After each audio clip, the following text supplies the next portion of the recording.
August 10th, 2017. This is the MMA Junkie Radio pre-show. This is how we get ready for the real show, and we're actually lucky because Heath Herring's already here. He's on time. I mean, he's one of those rare fighters that showed up early. Yeah, usually, you know, the fighter nowadays, man, they like to make that celebrity entrance. Either just on time or during the intro or a few minutes late. But no, Heath Herring, man, a couple minutes early. Good to have him here.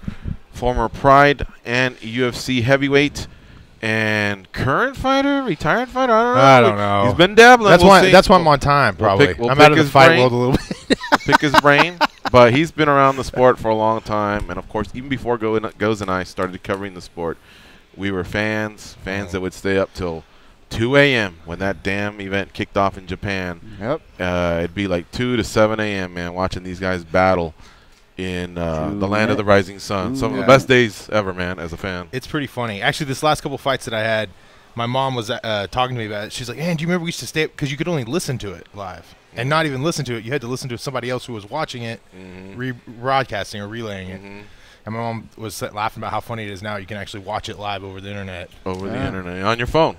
Yeah. I mean, technology. Crazy. Yeah, because if you think about it, folks, you know, they're, I think, 18 hours ahead or something like that. All I know is when Frank Trigg was, you know, he was our co-host for a few years. Yeah. But I remember when he was over there either fighting or as a commentator, I remember the 9 a.m. show that Ryan Bennett would have, Trigg would say, it's like 2 a.m. out here, you know. So I knew it was the vice versa. So when it was 9 p.m., when you're used to seeing fights, you know, for you guys, Coming it was up in a minute. 2 p.m., I guess, or something. I don't know, something crazy. But, yeah, that's why it was those long nights. And you're making me feel old, man. And you're not, actually. you're younger than a lot of the fighters that are still banging. Yeah. You are? Well. Yeah. Mark Hunt's 42, right?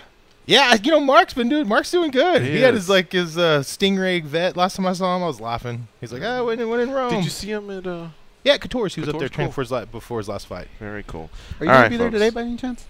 Coming up 30. I'm not. I'm supposed to. Roy's actually going to be mad at me. I was supposed to go spar with Roy today, but I had to move some things around, so unfortunately. But I'll be there next Thursday. There you go. All right, folks. We're going to start the show here in about 15 seconds. Just a little quick preview. Again, that's Heath Herring, the Heath Herring on Twitter, former Pride UFC heavyweight. He's going to co-host the show. We'll also talk to Bellator featherweight Georgie Karakhanyan. Stay close. Coming up at 10. Stand by. That's Danny, our producer. He's in New York. Now, I thought it was the voice of God, actually. This is your captain speaking. We are making our descent into Las Vegas McCarran Airport. On behalf of our crew, we'd like to thank you for flying MMAjunkie Airlines. Now please fasten your seatbelts and put your tray tables in your upright position because the descent is going to be a little bit bumpy. Alright, Junkie Nation, it's time to roll, baby, on MMAjunkie Radio with Gorgeous George and Gold. This is what we doing while we do it, baby. All night long, we rollin'! Yeah! The MMAjunkie Radio revolution is upon us. Can you dig it? There's no escape. No escape. Through the vast frontier of cyberspace and through a sea of stars in outer space. One small step for man, one giant leap for mankind. We've solidified our combat communication stranglehold. We are controlling transmission. With the use of MMAjunkie Radio and SiriusXM satellite radio technology. MMAjunkie Radio. Commence transmission.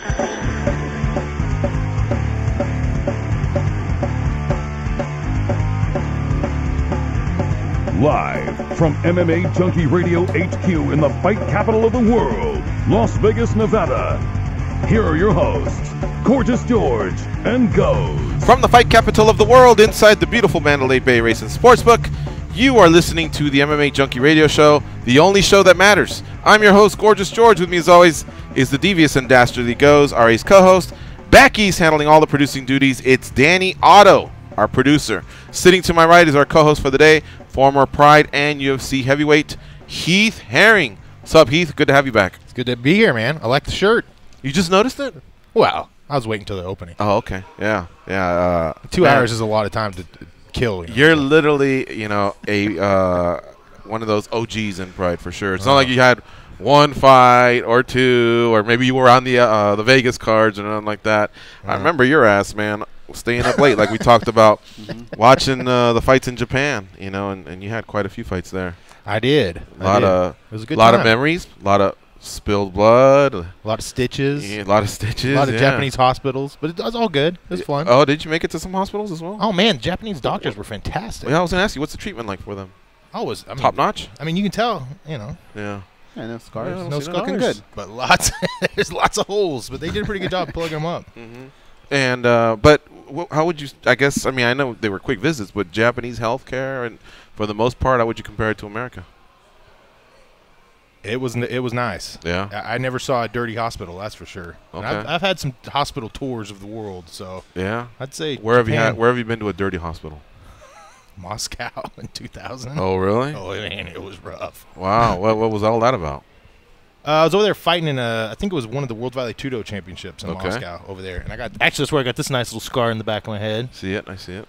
And I got to go have an awesome trip to the Moscow City Hospital in a crazy cab ride, or a crazy ambulance ride. They had the lights blaring and everything. I mean, it was nuts. They had guys at the gates with AK-47s and at the hospital. Oh yeah, it was nuts. Really? It was like that scene off of sounds like a movie. Yeah. Return of the Jedi. Remember when they knock on Jabba the Hutt's little deal and the guy slide? Yeah. That's how it was at the hospital. It was nuts. They slid open the thing. Yes. Yes. Oh man. So this is the Ramazan Medvedev fight? Yep, that was the one. Okay. I guess that's his name. And so we love these stories. Tell us about that. Oh, so they wheel you in and no. Well, so I was in the ambulance. It was crazy. So you have to remember though, Russia in 2000 is way different than now. I mean, it was rough. I mean, there were like burned out cars on this. I mean, it was third world. Now I think Moscow's probably like most billionaires in the city or something. It's the most expensive city in the world, isn't it? To travel to, it's up there. So it's totally night and day now. But yeah, I can remember even at the time, like getting a penthouse there was like you could rent a penthouse for like $500 a month or something crazy. Wow. It was like everything just totally flipped upside down now. But yeah, so I can't remember the fighter's name. I think he was. Well, I have it there. The one you fought or someone? No, it was another guy. Anyway, he broke his collarbone, and he was in real. I mean, it was bad. His collarbone. It hadn't punctured the skin, but you could see it. And anyway, so we get in the ambulance, and the guys are like, hey, "This is American." It was like an American ambulance, so they're really excited to tell me about it. And I was like, "Oh, okay." So then they started driving. What does that mean? The driver's American or the company? The ambulance itself, the actual vehicle. Oh, was like a GM or something. Gotcha. Which for them was a big deal. They were excited about it. So they're like, "Oh, it's American." And I was like, "Yeah, okay." And then everybody, it was funny because Remco Pardue was with me there. A bunch of guys from Holland were with me, and they were like, "Don't go." One of the hardest leg kickers ever. Remco? Yeah. I don't know. You're thinking of Anthony Hardunk. Anthony Hardunk, one of the hardest. I didn't know. I was like, ever. where are you going? I was like, Remco's a judo guy. Yeah. No, Remco Pardue's from one of the original UFCs. Did he elbow Orlando Wheat? Yes. Yeah. Yes. That was. I saved myself, right? Yeah. Right. Well, I thought you were trying to make a joke, and I was like, no, where are you going with it? I don't want to blow that one he's up. right. Anthony Hardunk is, you're right. is Anthony a Dutch Hardunk, fighter, one of the hardest leg kickers I've ever seen. Oh, I know those guys. Yeah, that's what I thought you were making a joke with. I was like, I don't think Remco's ever kicked, actually. I fucked up. Oh, it's all right. I thought there was a joke there. I didn't want to ruin it. Anyway, all right. So, so anyway, everyone's like, don't go to the hospital, Heath. Don't go. We'll be back. We'll be in Holland in like 2 days. You'll be fine. I needed to get it stitched up. And anyway, so I mean, just the ride there to the hospital was nuts. They're blaring the lights. It wasn't an emergency. We didn't have to like go, code 4 or code 3 to get there or whatever. I thought we were gonna die on the way there. So then the poor guy with the collarbone, he's in the back. I mean, they're jostling us around. And he's like, every bump's killing him. I'm like, man, this is a bad start. When we get to the hospital, the Jabba the Hutt scene with the door. I don't know. They're speaking Russian. I don't understand what's going on. And I go in, and there's like literally bodies on dead bodies on gurneys. There's blood on the floor.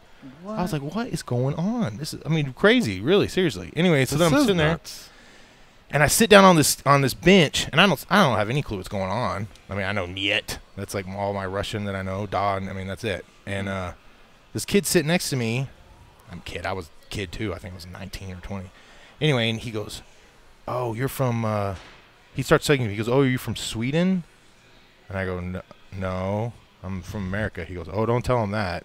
And I go, "What?" And he goes, "They think you're from Sweden. They're talking about you right now."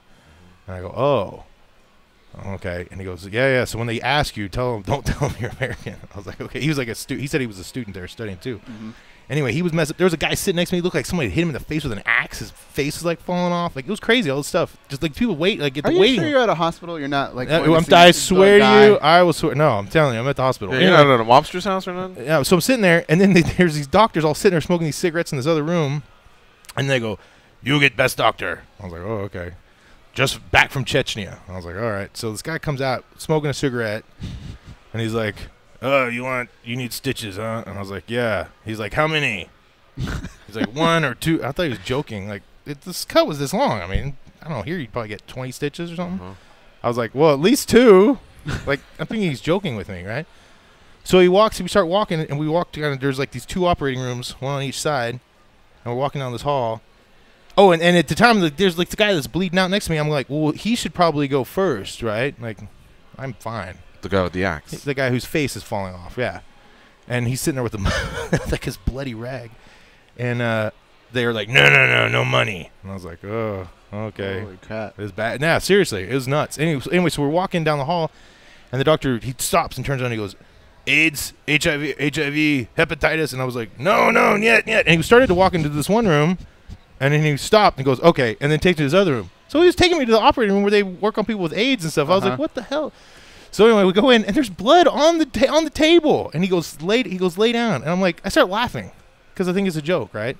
I think they're just messing with me. I'm like, no. He's like, with all due respect, you just fought where there was blood and spit. Correct. So I know. He might be thinking, it's like, rough around right, the edges. and that's also funny too, right? For fighters, we're like, blood, but then, I don't want to touch that. I know. So we got the AIDS room wrong. Like, you never know. Yeah, hey, listen, at this point, I was totally like shell shocked. Yeah, I just had no idea what was going on. I was just like, you just got back from Chechnya. Maybe they switched things. Well, no, that was a good doctor. I mean, he'd been stitching guys up in the war, right? Because we're the Chechen war, for those that weren't aware. Oh, okay. Anyway, so I like lay down, and it literally looks like a mustard bottle of, I guess, as iodine. He just squirts it all over my head, and then it looked like kite string, like on a wheel of kite string, probably thick. And he just starts just stitching my head up. I had like 2 stitches. I go back. I was just totally freaked out. Like a football? Yeah, literally. So then I go back. I go to Holland. This is true. I can verify all of this. So I go to Holland. Rimco and all of them are like, oh, you got to get an AIDS test and all. Because I told them the story. They're like, we told you not to go to the hospital. Blah, blah, blah. So I go back to Holland. I'm freaked out. I think, oh, I'm dead. You know, I got AIDS at the hospital. I'm done. So I go to the doctor in Holland to give me a test and test me. The doctor there starts laughing. She goes, "Who gave you the stitches? Dr. Frankenstein?" She's like, "The stitches that they're using, they don't even make them anymore. Like it's like Middle Ages, like I don't know, because they were like catgut. It was like so thick. Anyway, she took them out, restitched it, and it was bananas. And so that was my Russian hospital experience. Heath is from Texas, but if I'm not mistaken, you lived in Holland 8 years. 5 right? years. 5 years. Okay, and you could speak Dutch. Oh, I speak Dutch fluently. So if you had to, you could have played the Dutch line rather than still the American line if that really was a problem. Correct. Yeah. Okay. But not at that time. I didn't speak Dutch. But that's when you lived in Holland at that time? Yeah. I just moved Oh, you over didn't there. speak Dutch yet? No. That was Gotcha. at the very beginning. And but I wasn't with any other Dutch guys. It was me and the other Russian guy and then the medical people. I went by myself, which was stupid. But wow. I mean, that's almost better than a street fight story. Yeah. That was really That was good, a great actually. story. I don't know. The only thing missing was scared the hell out of me. Another doctor saying, "If he dies, he dies." I know, right? I mean, I couldn't those understand what Russians they were are talking cold, about. aren't they? You were 19 years old? 19 or 20. Yeah. Man, that would have freaked me out, George. And the axe guy, was he at least on deck, or who was next between the shoulder guy and the axe guy? I mean, it was nuts. There were bodies on gurneys. Like it was really, honestly, it was like total How do you know chaos. they were dead? They were just covered.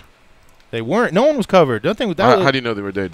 I mean, if there's a breathing? naked body laying on a gurney I and that's not see. moving. Oh, well, I wasn't sure. I didn't go over there and go, oh, No, because no pulse.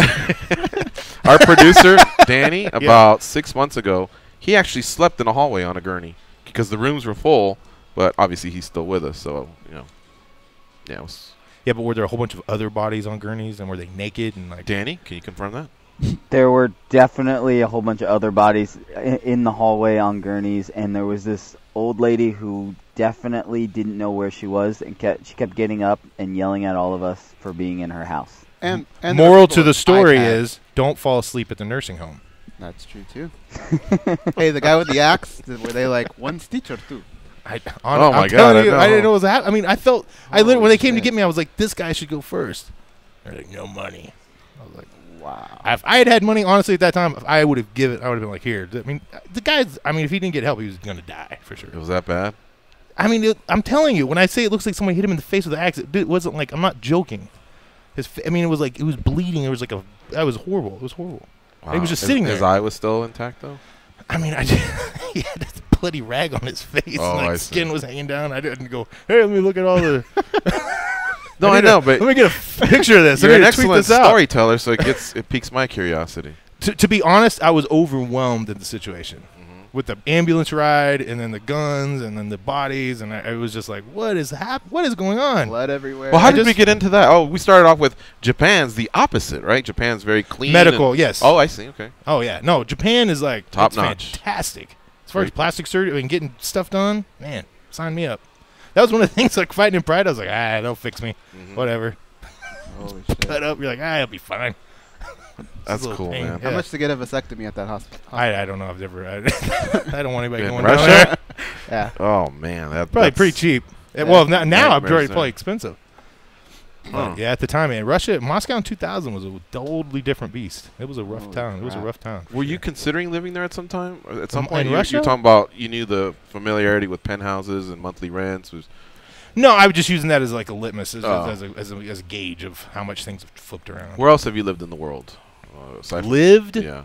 You've been in Vegas for a few years. I know you lived in Texas, and I know you I lived grew in up Holland. Texas but home, yeah. where else have you, planted a flag for a while? At least 6 months. Palm Springs. I had the yeah. restaurant in Palm Springs for a little bit out there. Argentina, was that? Could one say you lived there, or were you traveling? No, I was traveling back and forth. Okay. Even though I've got some stuff kind of, maybe I might, we'll see what happens. I got some other interests down there, but yeah, Argentina's a fantastic place. I love it down And there. that economy's up and down. Where's it now? Do you know? I wouldn't. Let's put it this way: I'm not putting my money in any bonds issuances in Argentina right now. Goes. You know how you said Moscow was one of the most expensive cities to visit for a long time. Tokyo and Buenos Aires, Argentina, were 1 and 2. Oh, yeah? Yeah, they were very expensive.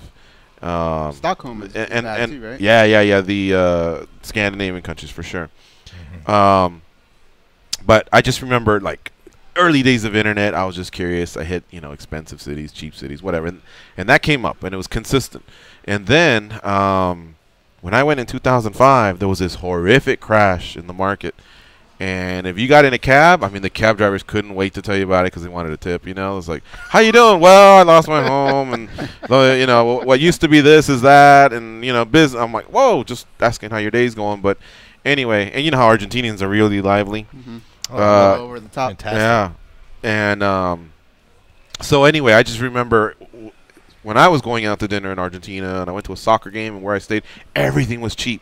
And I just remember thinking, whoa, it used to be the opposite, and that's how bad the market crashed. But then I heard it came back, and then now I'm hearing it may have crashed again. So Yeah, it's down bad again. Wow.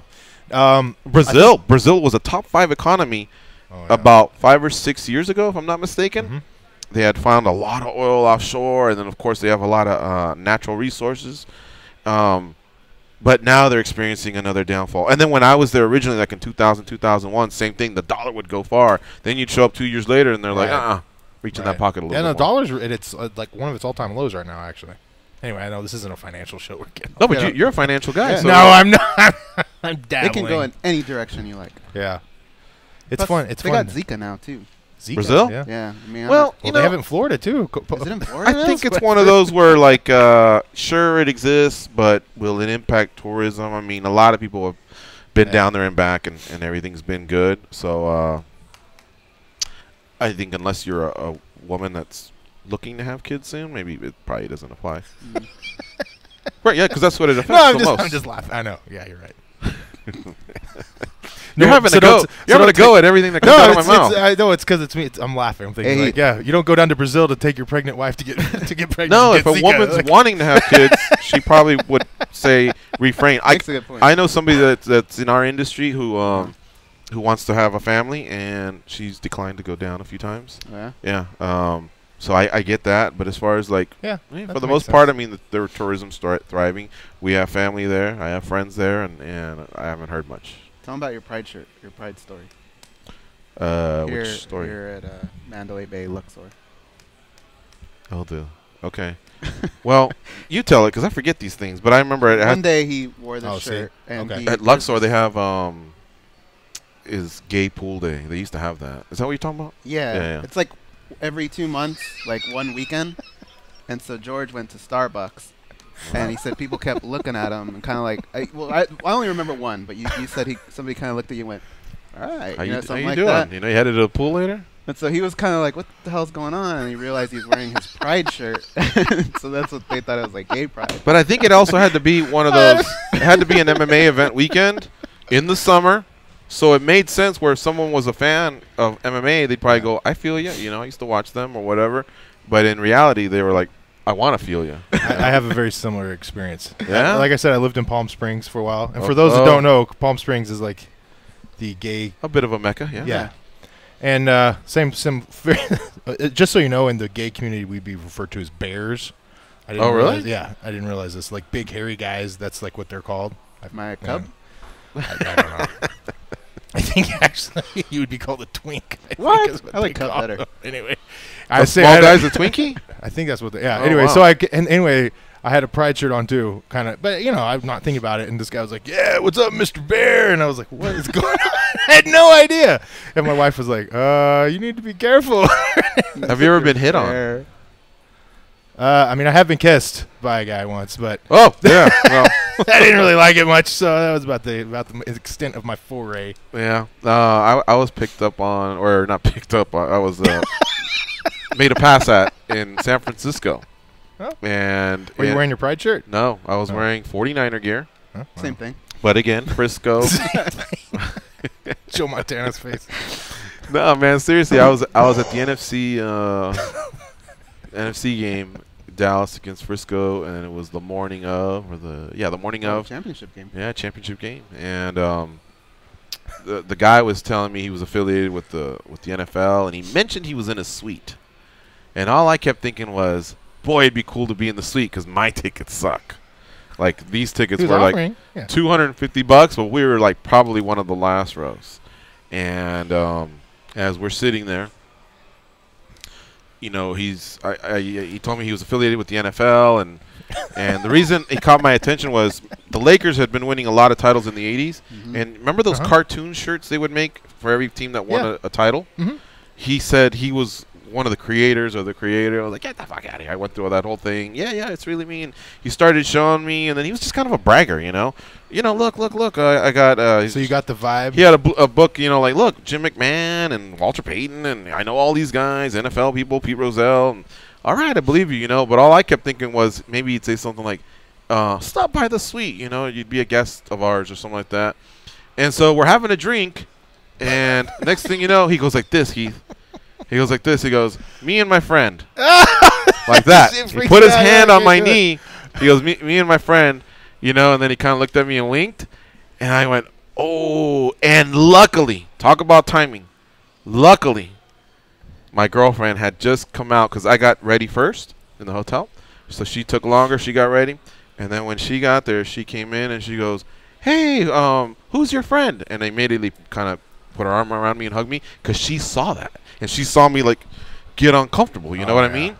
I mean, that's one of those, like, again, like, I could have been like you and just went, bah! Or I just didn't know. He didn't kiss you. No, I know. But still, I didn't know. And I was a young cat or whatever. He does that. She saves me. And then you could tell right away. And he just kind of, like, turned his back, like, sweet. Like John Kreese. When Dutch loses, yeah, and Johnny, that's so in cool Karate Kid 1, he just turns his back, and that's the guy just kind of like just went about his business or whatever. And you got the Cobra Kai. He knew that was the end of the run. Yeah. Then I started thinking, should I have played along just to get in the suite? I mean, then you would just be like every average girl in Vegas. Once you're in, right? He's not gonna kick you out. Once I'm in, yeah. And then let me at the table. Let me have a drink of your bottle. You ever been hit on? By a guy? No, I don't think so. What has this show become? What has this show become? That's the topic. Please tell us all your guys hitting on you story. But you know what? Going back to Japanese men that fought heavyweights. No, I never thought I'd hear that transition. No, Japanese men that fought American heavyweights.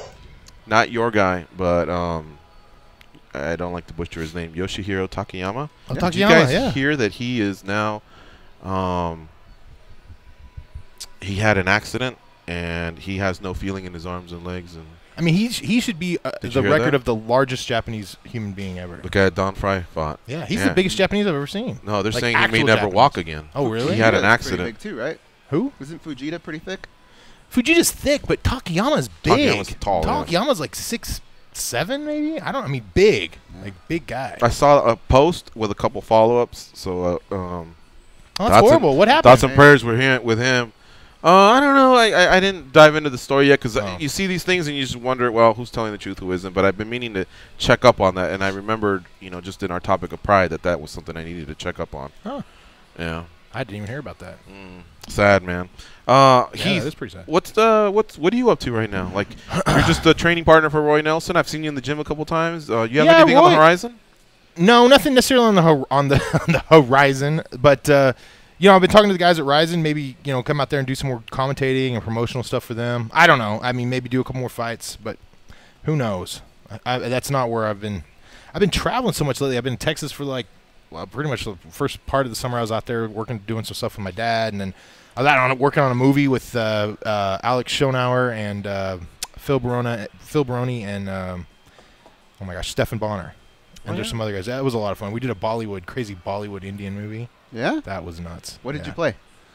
I played like bad guy number 38. I don't know. We're Weren't the big mean American white guys killing the poor, Indian guy. Weren't you like a Russian vampire once or something like that in some movie? I did. I did a bunch of different stuff. I was a Russian bad guy once and a vampire once. So I can see how you can conflate the two. That makes sense. If you don't mind me asking, those actually paid, compared to what you would get paid in MMA back then, those actually paid pretty well, right? Paid now even it pays pretty well. Yeah? I mean, acting is the best job ever, man. Or stunts. Can you tell us what do you get paid for a movie? I mean, it just depends. Well, you get SAG day rate's fantastic. I mean, I don't know. I think depending on what you're doing, I think it's like $1,000 a day usually. Just SAG. Or how about the Russian movie? Since it was years ago, what'd you make for something like that? I don't know. I don't remember. I spent that. That money's long gone, man. I don't know. 50 G's? You have to ask the wife. 100 G's? No, nothing like that. It was 10 never Gs? anything like that. Okay. But it was. I mean, it was good. And then, as a matter of fact, I just got a bunch of residual checks the other day from old stuff. I mean, that's the greatest stuff. Yeah. That's a gift that just keeps on giving. But it's like mailbox. It's like little things. Like, it's funny. I went to the bank the other day and I had a bunch of checks, and they were like somewhere like 3 cents or stupid. And what's on the bigger end of a residual? Oh, now like from not big stuff, like maybe $100, $200. All right, but still. But that's that's something. That's drinking money. Yeah, big for sure. It's fun. All right, when you mentioned Indians and Bollywood, I remembered something, but I was following Tyron Woodley, and he had run into some people. I believe they were from India, and they was some recognition. Like a cab driver. And I guess he was in a movie with one of the biggest Indian stars as well. Oh wow, okay, like a stop traffic type of guy, Yeah. And so they wanted to take a picture with him. Oh, that's awesome. But it had to do with Bollywood and him doing movies. I So I don't know if that's a thing with MMA fighters or what. Yeah, I think the name of the movie is called Lie. It's on. They got a video on YouTube. I mean, I don't know. And I think there's a bunch of guys that have been in it. They did a bunch of filming here in Vegas. I guess for Bollywood, it's going to be a big movie. I mean, they spent a ton of money. What's your role? Sorry? We're just bad guys, always. Faceless, bad. I mean, you can see I got a big Are you cowboy doing hat on. stunts? Yeah, stunts and fighting in it. Oh, cool. It was fun. It was a lot of fun. When I can we see the movie? Actually, I blew out. We were at in Mojave, California. Do you guys know the airplane junkyard out there? No. So anyway, they got this. It's awesome. It's like this big airplane, like passenger jet junkyard. Where is it? In Mojave, California. That's big.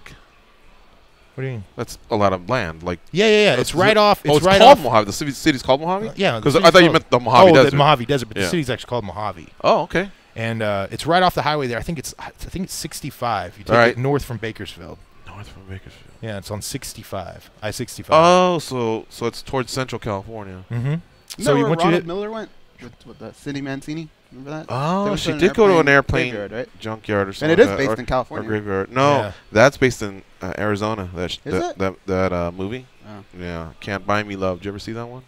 Yeah, they go to an years airplane ago. junkyard. Or graveyard, I think. They have, that's the big government one. Is that the one you're talking about? It has all the big government jets, like the fighters and stuff. I think so. Yeah. Yeah, no, that's a big. I haven't never seen. That's I've like seen it on TV, that's like one of those teen movies from the '80s, but it was popular. It had the guy from that went on to be a doctor on one of those series. Oh, one of those Mick something, right? McDreamy or something. Yeah. Patrick something. Dempsey. Patrick Dempsey. Yeah, he was in the movie when he was a kid. Huh. Then, of course, he's gone on to do many acting roles. Right. Okay, so just so we're clear, because this sounds interesting to me, you have to go from Vegas, past Barstow, and then into California, north of Bakersfield to get to where you're saying. I think it's between Barstow and Bakersfield. I think you take 65 up from Barstow. I mean, it looks on the map on Mojave. All right, and what's it called? It's like there's a big airport right there. It's like it's a private junkyard. He like buys the planes used. Oh wow! And then buys all these. What city is it in, Goose? Yeah, Well, this is it. This is where we were. It was awesome, man. Whoa, that much? Yeah. That's that much? Yeah, I wasn't joking. That's thousands. Yeah, he had a bunch of. Well, no. Which one of these should I click on? I think maybe this one down here. With That the one? with the to the left of it. That one? Yeah, I think that's it. Oh wow! Yeah, those are that some is big it. planes, Yeah. man. And you can go inside of them and everything. Oh yeah, they were fighting on the. It was awesome. We were fighting on the wings and all sorts of crazy stuff. Yeah? Yeah, it was a lot of fun. That's right. I did see a picture Yeah. of him on the wings on his Twitter. Yeah. I just thought that was normal. At This is the Heath normal Herring. Friday for him. Huh. It was, and really some of the planes had been. We found some stuff in some of the planes like from 2015. Like they were recently been used. It was really weird to be in a plane. You know, I've flown a lot, but it's weird to be on a plane and it's totally empty. You get up in the cockpit and all that. Yeah, and then they part them out, and it's pretty crazy. That's cool. When can we see the movie? I mean, I don't know. It's in It's in production, or yeah. I mean, is there's a release video date? on YouTube. If you type in YouTube, but Lie Bollywood, the video will come up. LIE. I think so. Yes. Wow, that's awesome, man. Yeah, it was a lot of fun. I mean, out there, I was out there, Baroni and Bonner and Schonauer. We had a good time. When you mentioned those guys, I thought you were going to say you were dabbling with pro wrestling, because I know Bonner and Oh yeah, they Phil were have been talking doing some about pro that wrestling. nonstop. They were talking. They were formulating their plan. Yeah. The Baroni Bonner tag team. I guess Bonner's been doing some stuff up in Chicago. I don't know. And he got thrown. It's so crazy. I can't keep up with all their That doesn't pique your stories. interest again? I did it one time. Yeah, I and remember. I don't know.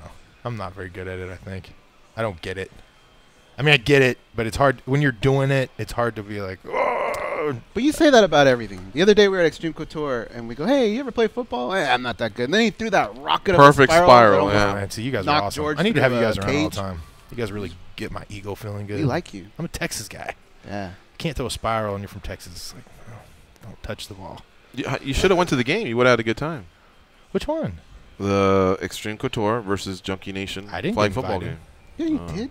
No, I didn't. No one invited me. You were there, right? When we were all throwing the football around? Yeah, Yeah. that's when we were throwing the football around, but I didn't Yeah, get invited. That was why we were doing it. Somebody could have because, said, "Hey, Heath, you have a good arm." Well, I told George to do it.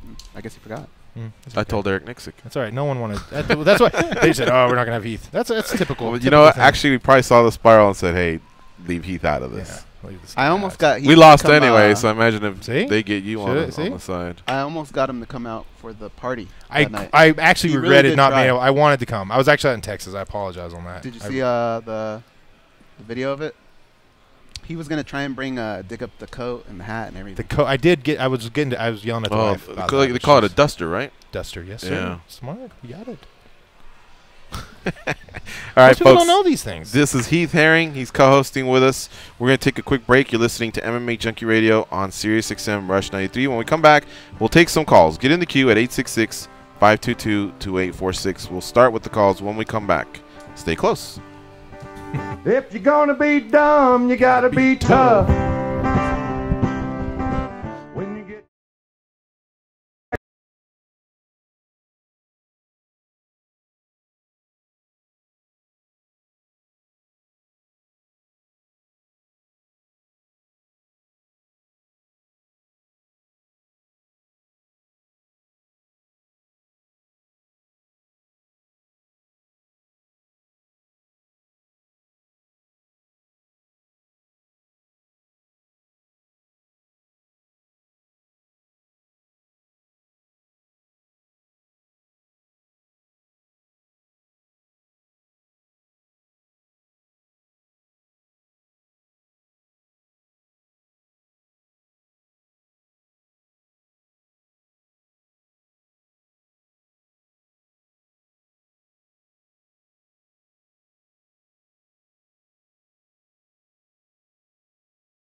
Lots of dangerous animals. It's like Africa. I don't want to go They to can Africa. drink Mentos-flavored Diet Coke without their stomachs giving a single fuck. They are Gorgeous George and Goes. And this NASCAR. is MMA Junkie Radio. NASCAR heads to the Irish Hills of Michigan this Sunday at 2 Eastern for the Pure Michigan 400, live from Michigan International Speedway. Race coverage starts at 7 a.m. Eastern. On your home for 24/7 NASCAR coverage. SiriusXM NASCAR Radio, Channel 90. Let's take some calls here. We'll start off with Marco from Waco, Texas. Fellow Texan. Waco! There we go. What's up, Marco? How you doing? Marco from Waco, Texas. ¿Qué pasa, varos? I'm the Texas Crazy Horse here, Harry. ¿Qué pasa, bitch? What's up? What's going on, You guys buddy? talking about Down in Bear Country. paleontology during the break. You're talking about paleontology during the break. That was one of my childhood hobbies, man. I knew everything about dinosaurs. Did you? Wow. Oh, hell yeah. And that was like I was a geek. Like, so much that my nickname was Marcosaurus. Marcosaurus. Marco. Yeah. The Dino on the Flintstones, wasn't he? I told Danny I believe he was just basically a brontosaurus, except obviously a mini version. He's not gonna have a fucking real brontosaurus as his pet. So, but it looked like he's shaped after the brontosaurus, correct? Yes. Yeah. He walked on two legs. Danny thinks he's a Brontosaurus raptor. He's like a nice raptor. No, it is not a raptor. Yeah. So there you go. You gonna take that from Marcosaurus, Danny? No, I just won't take his call next time. All right, continue, Marco. Okay, two quick questions for Heath, Harry, man.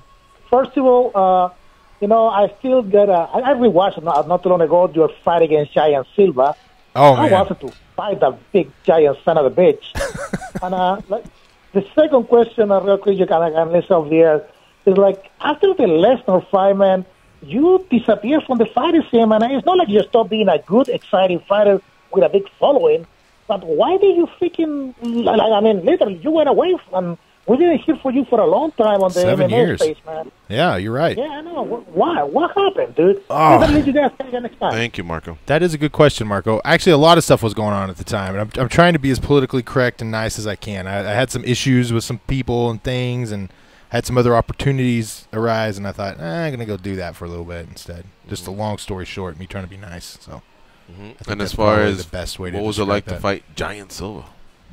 You want to talk about a funny story? Now that's a crazy story too. They wouldn't let me meet the guy before the fight. I don't know if you knew. Like it was like a weird thing. They wouldn't let, and no one had seen him really. Like, you know what I mean? Like people had seen him, but that they would like we didn't have a stare down. We didn't have a weigh in together. They were like, oh, it's going to be a surprise first time you see him in the ring, and I was like, okay. So if you guys don't know, I have a brother, a younger brother, and his name's Hunter. He's big. He's a big guy. He's like 6'8", probably about 400. He's a big guy. And so we sent him over to the other hotel to go, like, how big is this guy, right? And then Core, my trainer at the time, he like requested, he's like, I got to see. Core Hammers? Yeah, Core was my. And he said, I've got to see how much the guy weighs. And they're like, oh, okay. So Core said that they had 2 scales, and he's put 1 foot on each scale, and then they just put the numbers together. The fuck, really? That's how they weighed it because he was so big. Can you do that? No. I mean, there's no way it would give you even close of an accurate reading, right? No. No, but that's what they did. That's funny though. That's I mean, a great yeah. story. So anyway, so the Core's like, I don't know, he was really big, and he's like, maxing both of the scales out because he was like 400 or 500 pounds. Anyway, so then we sent my brother over to the hotel, and we're like, well, how big is he, Hunter? And Hunter was like, he's not that big. He's not that big. He's tall. He's a little bit taller than me, but he's not that big. So we're like, okay. So, I got in the ring and was fighting, and I had psyched myself up to where I was like, this guy's not that much bigger than me, like, whatever. But when you go back and watch it on video, my head's, like, at his belly button. Yeah. And I was like, that guy was way bigger than me. And you're 6'4", right? 6'5"? Yeah, I'm 6'4", yeah. And my Core was in the corner. You can probably see on the fight, if you really watch, it was nuts. I would speak Dutch to my corner during the fight. And there's times in the fight you can see where I'm looking and fighting with my corner, because Core's laughing. My corner man is literally laughing the whole fight, like hysterically laughing. That's when I was doing like the Olay, like the Toro when he'd run at me. Like Core, he's like, this is a freak show, everybody. This is the funniest thing I've ever seen. I'm like, shut up! I'm in the middle of a fight. Like, don't. He's over there laughing, thinking it's funny. And I'm like in there fighting this giant. So yeah, that was kind of interesting. I've had some interesting times. Mark Kerr, same thing. I remember Mark Kerr like took me down, and my coach was yelling at me, making fun of me. And Mark like looks up and goes, "Is everything okay?" And I was like, yeah, "Shut up."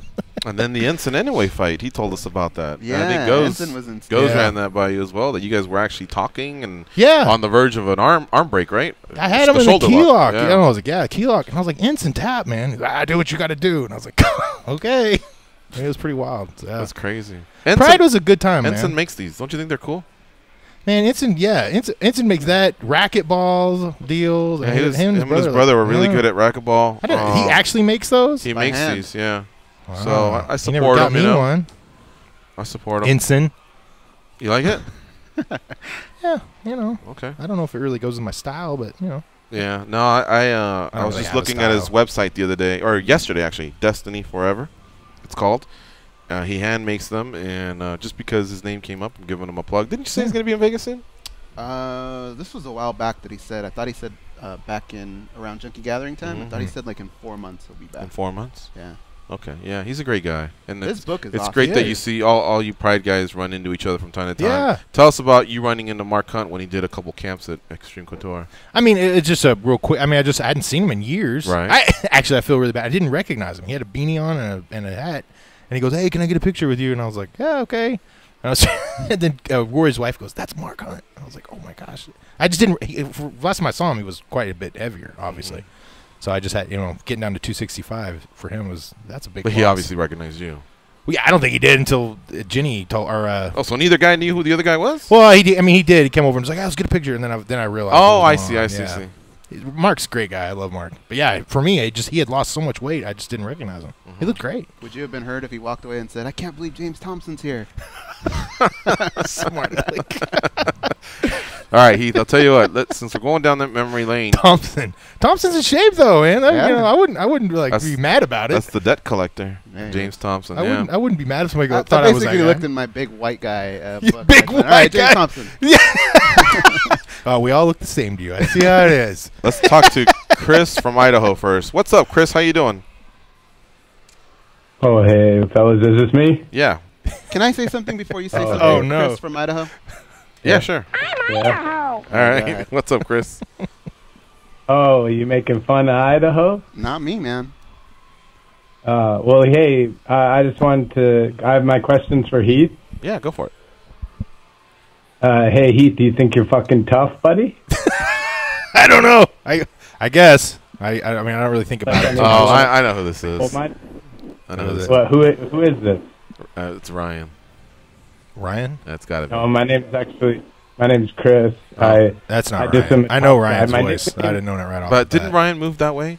Or Utah? I don't know. or- I think No, that's No, he went to Wyoming. Wyoming. That's right. All right. Sorry, Chris. Sorry to hijack your call. He's What's not up? there anymore. But Yes. No, that's okay. My friends call me Tough Tom because my middle name's Thomas, and Tough Chris doesn't sound as cool. Gotcha. So I like to call up these shows with so-called tough guys and see if they're actually tough. So Heath, you think you're tough? Why don't you scrap me, bitch? I don't know what to tell you, man. You're in Idaho. Why don't you That's scrap the toughest me, life bitch? ever, probably. All right. Wrap it up, Chris. Chris, do you have a threat or a fight? Just what do you have? A proposition? Should we meet at the docks? We each bring a grand. I'll bring Heath. Are there docks in Idaho? Oh yeah, you're pretty right. landlocked. Yeah.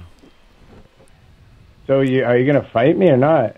I mean, how much money are we talking about? Like hundreds of pennies or what? No money. It's not for money. It's not for forget money. it. I'm old, man. I'm an old man.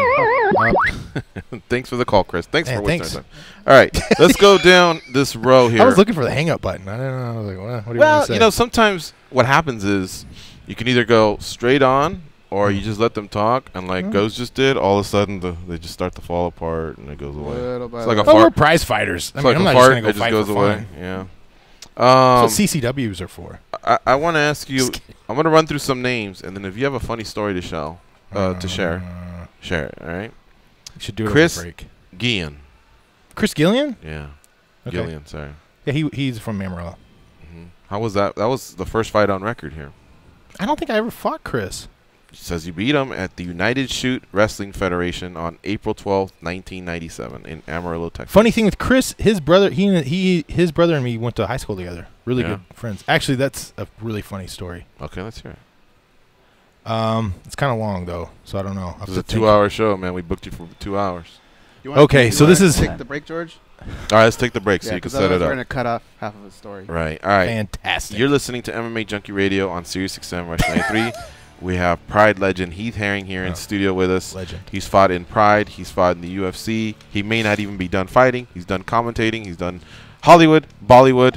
Guy's very multi-talented. He's a really great guy. If you want to call in, 866-522-2846. Let's face it, the bar is low after Chris from Idaho's call. 866 GoFundMe. We can do a GoFundMe to go fight Chris from Idaho. There you go. How much money can we get? We'll be right back.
A lot of shit on them. Like a lot. Especially Goes. Here are Gorgeous George and Goes.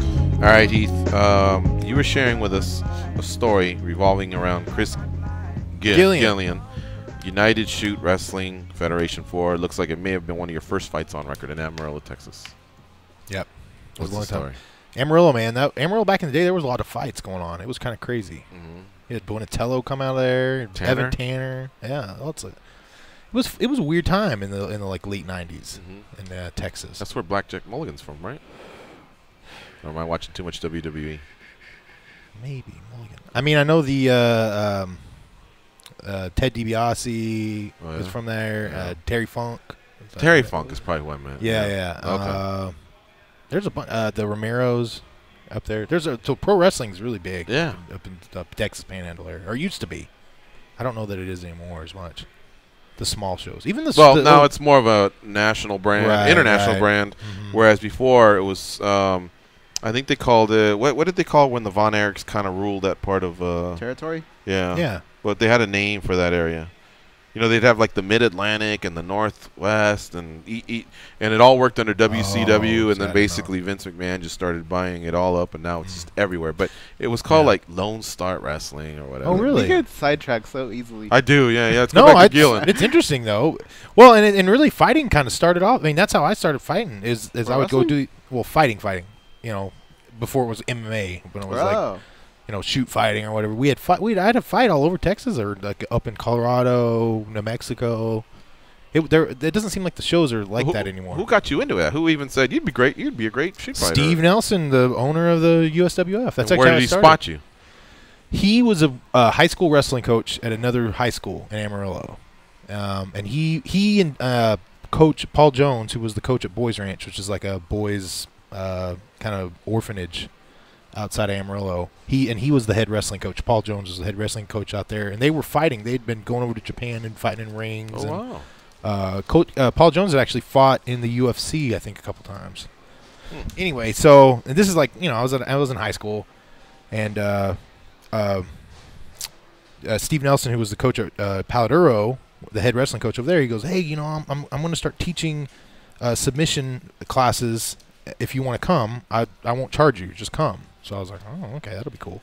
I still remember learning the first time I learned the rear naked choke and learning foot locks. I was like, "That's just I was 16, 17 years old. I thought it was the best thing ever." I remember I was sitting at Whataburger with a couple of my buddies, and I was like, "I can choke somebody out in less than 5 seconds." And they're like, "No, there's no way." I mean, this is 1996, folks. Just so you know, put it in perspective. And they're like, "There's no way you can choke somebody out in 5 seconds." I was like, "Yeah, really? I swear you can. I swear." And it was at the Whataburger, and they had these swivel chairs. I still remember it. Amarillo on Bell Street. I can still remember. And my buddy Rick Dara, who I play football with, he goes, "Nah, do it on me. You can't choke me out." And I was like, "Yeah, I think I can." And so I remember Rick Dara was there, and then took a couple of our buddies from football. So I go and I put the rear naked choke on him, and I hadn't ever actually really put it on anybody at the time. So I put it on him, and I just felt him go limp, instantly. And everybody that's looking, and I thought he was kidding me. I thought he was like, "Oh, you got me." Yeah. So I let go, and he just fell out of the chair and hit the floor and started doing the fish. Oh shit! And we were all freaking out. And then my friends were like, "Wow, you really can do it." And I was like, "Yeah, I told." I was like, "Yeah, it's the first time I've ever done it, but it's awesome." So then from then it was I had the dim Mac death touch with all my buddies in high school. That's how the street cred started to build. Yeah, exactly. And then it was then you kind of get into the fights. Anyway, so then Steve, in retrospect, now I knew what he was doing. He was teaching classes in submission because his plan was he was going to launch the USWF at the end of the summer, and that's how then he was like, "Hey, we're going to do a fight. You guys want to do the fight?" We were like, "Yeah, let's test our skills out." So that's how I kind of got started. Back then, did you have a mean streak in you at all, even as a kid or as a high school guy? Or were you always, because you're always been a nice guy for the 10 years plus I've known you. No, I mean. And obviously if someone pushes your buttons, yeah, you can get nasty. But for the most part, were you just the guy that didn't look for trouble? I think so. But if trouble found you, I guess you had to deal with it? I'm sure if you ask other people, they'll say, when I was bouncing at the clubs then. That's what I was when I was young, and then between high school and college, I worked at some of the local sports bars and stuff there. I was bouncing. And then I was also on the I won AAU, the Amateur Athletic Union. I did I won the National Sambo Championship that summer. And so I remember me and some of the guys that we were all training with, we were bouncing at this club, and it was so in the day we'd train, all day, and then at night we'd go work. And of course we were looking for somebody gets out of line and it's this is the new move we learned today, Right. Probably not the best thing to do. Nightclub or strip club? Because usually when it's a nightclub, people go out of their way to say it's a nightclub. But when people say it's just a club, both. I did. I was doing both. I was working at both places. Yeah. Yeah. If I'm ever going through Amarillo, what's the name of the popular strip club there? Now? Yeah. Probably if you go see my buddy Teddy over at Cassidy's, but I don't know if it's All right, Cassidy. Be road tripping later this month. I don't know that it's anything to write home about. Oh, really? Okay. I don't know. I haven't been to the strip club in so long. I don't even know. I'm an old man. All right, folks. You're listening to MMA Junkie Radio on Sirius XM Rush 93. We're at the top of the hour, and we're going to do a sports update. When we come back, we'll keep taking calls, and we'll definitely keep poking at Heath over here with these stories. We got to get the Chris Gillen story out. Oh, yeah. We keep getting sidetracked. You're listening to MMA Junkie Radio on Sirius XM Rush 93. I'm gonna keep on the run. I'm gonna have me some fun.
Yo, fellas, y'all ready to do this? Yo, what's up, dog? That should have scared him. Boys and men in effect, yeah, and it's about time. Yo, let's rip this up. Boys and men, boys and men, boys and men.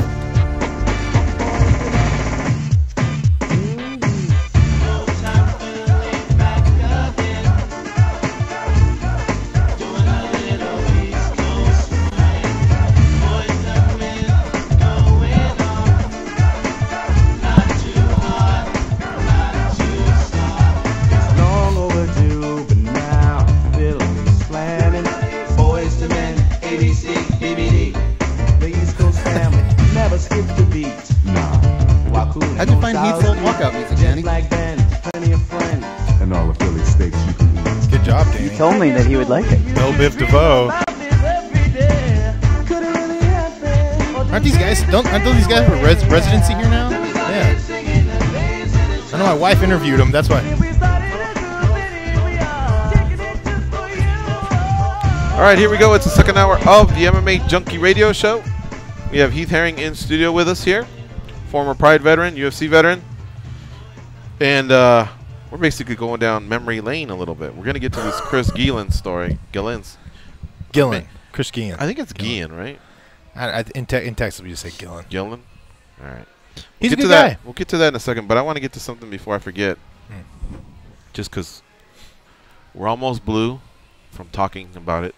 Blue in the face. But let's hear it. It's news. McGregor Mayweather. I doubt you're going to the fight, right? Or are you? No. Okay.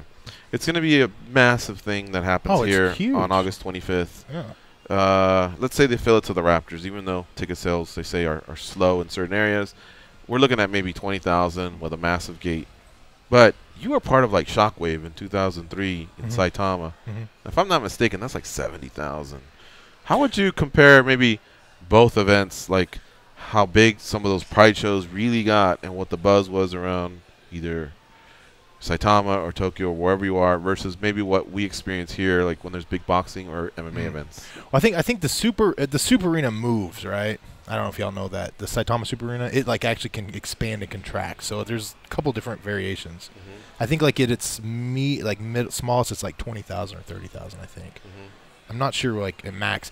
The one I think you're talking about is the one at the soccer stadium where they did like the Inoki Bombaye kind of Pride mix show. That was the outdoor soccer arena. That thing was huge. I don't know how big that thing was. I don't know. I think even like Tokyo Dome's like 100,000. So that's pretty crazy.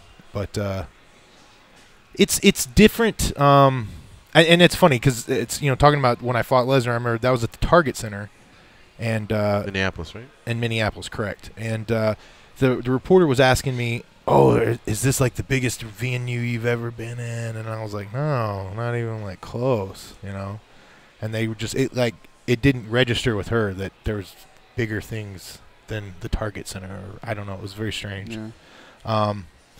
But you have to contextualize it. So at that time in Japan, MMA or Pride was just. It was gigantic. It was on Fuji TV. It was on mainstream TV. Oh, it was just, it was huge. I mean, even when we come off the planes, there would be, like, paparazzi waiting for you to come off the plane. I mean, it was really crazy. It was really crazy. And I don't know that I've ever seen it to that level since. In Vegas? Nothing like that? I mean, people are excited about it at the I mean, you see people wearing fight shirts, and they're excited, but I don't know that it's Now this Mayweather McGregor fight, though, I think it's got a ton of traction. I mean, the truth be told, it's huge. I mean, there's been so many people bet on McGregor, it's actually changed the odds, the betting line. Massively. Big time. Yeah, I mean, there's no advantage in betting on McGregor now because it's almost even odds. It's crazy. I mean, it's just crazy. So there's a lot of hype and a lot of interest, and honestly, that's what makes the world go. But the big shows were on December 31st, right? Usually. That I can remember. Yeah, that was usually like the Tokyo Dome show, and that was, you have to remember back at that time you'd have Pride and K1 were competing, and they were both just monsters at that time. I mean, K1 was so big, and I think it's hard for people in America to realize that kickboxing was such a big sport everywhere else, but here it just never caught on here. And I can't really say why or why not, but the fact remains that it was like these two pillar sports that were very closely related. kind of jockeying for top dog back at the time. So it was a fun time to be in Japan and fighting. It was definitely interesting. Were you in Vegas when Mayweather fought Pacquiao? Yes, Okay. I was. That was like what 2 or 3 years ago now. Yeah, that was a pretty good buzz. Yeah, that was. Oh, it was huge buzz. But I think this one's gonna top that. I remember when they did the press conference at Dallas Cowboys Stadium, and it was like sold out at the time. The press conference for the Pacquiao Mayweather fight, if you guys remember. I don't remember that being there. Yeah, they had like a big, and I thought they were even talking about maybe putting it on there. Right. Maybe. And they had just built the Death Star, like new Cowboy Stadium at that time. So we call it the Death Star, kind of. It's a joke. Why do you call it that? It looks like a half Death Star, kind of. Oh, It does kind of. Yeah. It's just a. He's never Death seen Star's Star kind of Wars. cool, so it's not a bad thing. So you were very recognizable, like a lot of these other Pride superstars on the street. Well, yeah, in Japan it was crazy. Yeah, it was. What were the fans like? The Japanese fans are awesome. Yeah. They're just but it's different. It's a weird. Their culture's different too, and you have to kind of put it in historical reference. Where even like the samurai and the shogun, and so for people would kind of adhere to these type of fighters and kind of they're real loyal fans. It's really interesting. They all know your birthday and they'll like send you letters and really it's really crazy. Yeah. What kind? Just I'm your fan, or I want to be your Just, wife, or no, nothing really crazy or weird sexual stuff. But just I really appreciate your spirit and you always put on a show and it is nice. It's nice that they like appreciate your effort as and putting on a show, as opposed to whether you win or lose. As long as you go out there and you fight hard and that's what they want. Were you a fan of North American MMA fans? Yeah, of course. Yeah. Okay. That's something I used to always fight with guys about. Yeah. Going back to what Marco said, I know you kind of put it to bed quickly, but more than anything, your run in the UFC just had to do more with you versus the UFC, not North America. Oh no, nothing fighting, like that at all. The I love the fans or nothing like that. Here's my thing, and this is what I've always said, and I'll reiterate it again: is if you pay your ticket, man, you're allowed to do whatever the hell you want. It's in my view, if you pay the money and you want to come yell at me and throw beer at the ring, you paid $80 or $100 to come, or you paid your $200 on pay-per-view to watch. I'm not going to complain about it. It's when they don't care that I'd be like, oh. I feel like when we talk about Pride, your face glows, you have a smile, you have great memories. But when we talk about the UFC, and that's not just today or other times or in the gym, it's just kind of a quick conversation and that's it. So it's almost like a time that I just try and avoid. I appreciate that. No, it's there were some really good things, but there were some things that really bothered me that happened. And it's just, I'm not going to sit here and complain and cry about it. You stood up for yourself. I'm a big man, and I go and do my thing. And you parted ways. Do you feel like those things, when you look at the UFC, I guess, has the UFC improved in any of the shortcomings that you felt they may have? I think when I see these guys, the fighters really moving for like this Mixed Martial Arts Fighters Association and all this stuff. Yeah. I just think this was something we were trying to do 10 years ago. I see. And so I wish them, this Ali amendment that's coming out and, whatever side of that you are on and all that. I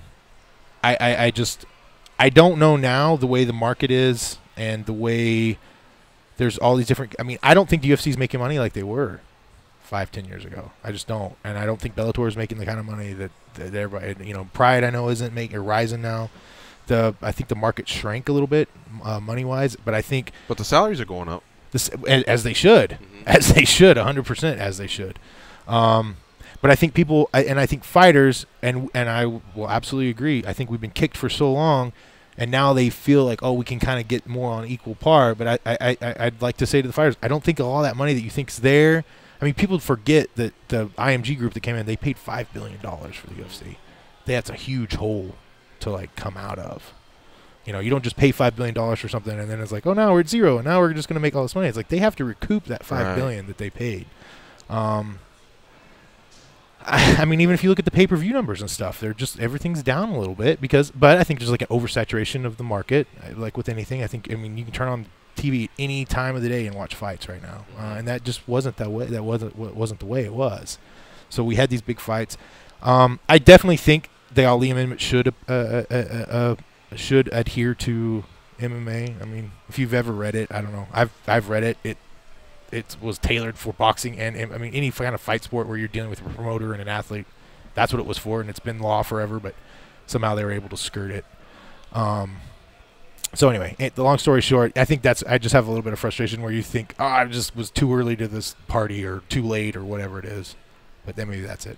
But I have some great memories from UFC and fighting, and as far as the fighting goes, it was great. But maybe there's like a little bit of what's the word I'm looking for? Resentment, maybe, or I don't know what it is. But if you were ever inducted into a Hall of Fame, or if anybody just said, pick an organization, I think you identify yourself as a pride fighter the most, right? Yeah, does that feel like home? Well, it does. Well, obviously, yes. And I fought there the longest as well too. At one point, I had the most fights in Pride. And I'll be perfectly honest. They treated me so good over there, and maybe I got treated better than some other guys. So that's why I have such a fond remembrance of it. Gotcha. Mr. Saki Kabar has always treated me fantastic. The Japanese. I mean, I have no negative. I have nothing bad to say about them at all. Were you known as Heath son or something like that, or Crazy Horse son?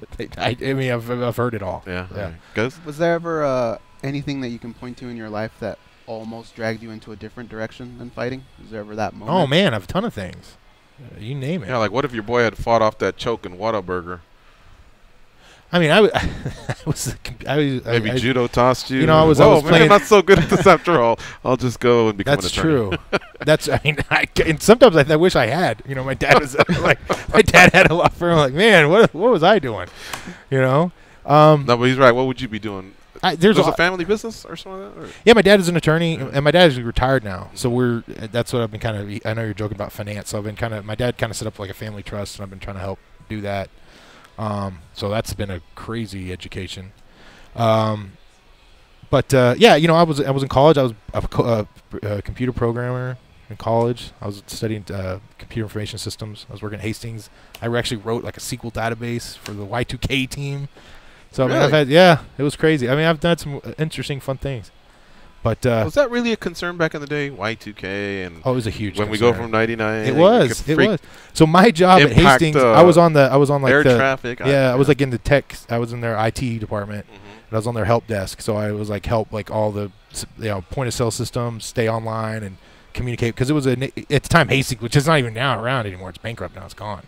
But at the time, it was kind of like before Blockbuster, like a Blockbuster type deal. I don't know Hastings. I don't know if you ever heard of Hastings. It was pretty big. Anyway, so my job there, other than working on the help desk and keeping the stuff up, was I actually helped write the database to know all the computers in the stores that weren't Y2K compliant at the time.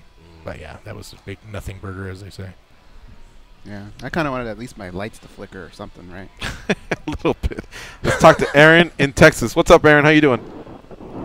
Hey, afternoon, guys. How you guys doing? We're doing good. Now, you see, Heath, see how the last guy was Marco from Waco? He just chooses a city out of the great Lone Star State, the massive Lone Star State. Hey, I'm just going to identify myself with a city. This guy insists on calling himself Aaron from Texas. Like he's I'm the same deal. Like he's one of the Bush brothers or Texas something like that. Texas is fantastic. That's me. I claim all Texas. You're Heath from Amarillo, though. That's actually, funny thing, yesterday I was walking down the street and I had my I was walking down the street and I had my hat on, a Texas shirt on. Some guy goes, I was listening to a podcast and he goes, hey, you from Texas? And I was like, yeah. Oh, nice to meet you. I was like, that's kind of awesome. I just, Texas, we kind of.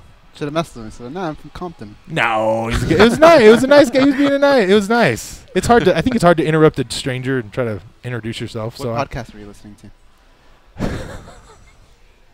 I was actually listening to John B. Wells' Caravan to Midnight at the time. What happens in that one? What does he talk about? He talked about all sorts of crazy stuff. Okay. All right, anyway, we're leaving. We got our poor guy on the line. Well, all right, Aaron from all of Texas. What's up, Aaron? How's it going, Heath? How you doing? I'm doing good, partner. How about yourself? I'm hanging in there, man. I'm unfortunately in the ugly state of Oklahoma right now for work. Oh, man. You're on the wrong side of the Red River. Dude, that's the damn truth. I'm trying to get back here as quick as possible, man. I'm heading to the sprawling metropolis of Atoka, Oklahoma. And if you know where that is, I do. Oh, dude, that's no fun, bro. We used to have the sale barn in Sayre, believe it or not. Dude, I tell you, this town's so small, man. They got a Tractor Supply about a year ago, and the town was like, they threw a parade for it, or whatever. It was insane, man. Well, new place to eat. You got to be excited. Yeah, beef bowl kind of thing. Yep. Anyway, yeah, George, that fell in your face there, didn't it? Heath Herring's not the Amarillo crazy horse. He's the freaking Texas crazy horse. And I'm not airing from wherever. I'm airing from Texas. Yeah, see, I got an ace up my sleeve. Uh-oh. To top it all off, the motherfucker's from Missouri. He's a Cardinals fan. He's a St. Louis Cardinals If he's fan. living in Texas, I'll claim him. He's claiming everything. My wife's from Colorado, but she's like, I'm Texan now. George, you're like your Lakers. You need to stop while you're ahead. You got to stop. The Lakers are on a comeback, though. You watch. We've been drafting well.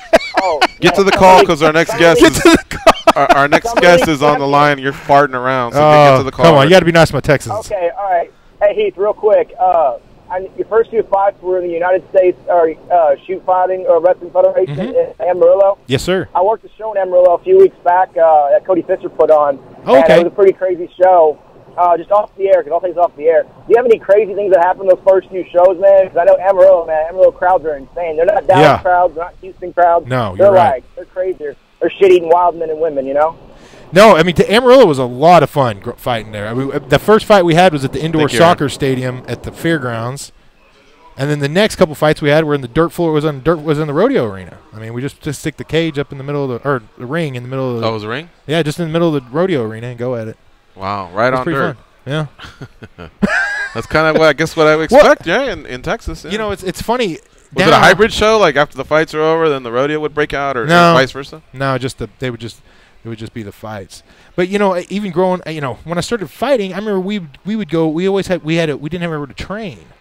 So one of my buddies, he worked for this guy that had a big strip mall in Amarillo, and there was a bunch of empty units there, and he would let us use an empty unit. We'd go get carpet pad and roll the carpet pad out, and then train on the carpet pad. Wow! So I laugh nowadays when I see these guys this gym, spoiled, huh? This gym is dirty. I'm like, man, you guys have no idea what you're like. I used to train on concrete with carpet pad, and I was excited about it. That was nice. It was high, as we say in Texas. Sutured up in Moscow. That was high cotton. Hospitals with fucking thick wire. Yeah, these guys, they got it pretty good nowadays. Kids nowadays are soft. Yeah. All right, let's talk to Georgie Karakhanyan. He's got a fight coming up at Bellator 182. Oh, nice. Koreshkov versus Njokuani is the headliner there. It takes place on August 25th at the Turning Stone Resort Casino in Verona, New York. Georgie will be duking it out with Daniel Pineda. What's up, Georgie? How you doing, my man?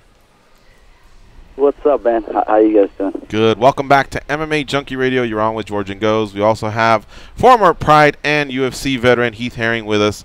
It's great to have you on the show, sir. You looks like you're about 2 weeks away from fight day. How you feeling? Yeah, I'm feeling good, man. Just chilling, just doing this interviews, and took this morning off. Doing good. Everything's great. Georgie, we've covered you we've covered you for a long time, and now you got a lot of fights under your belt.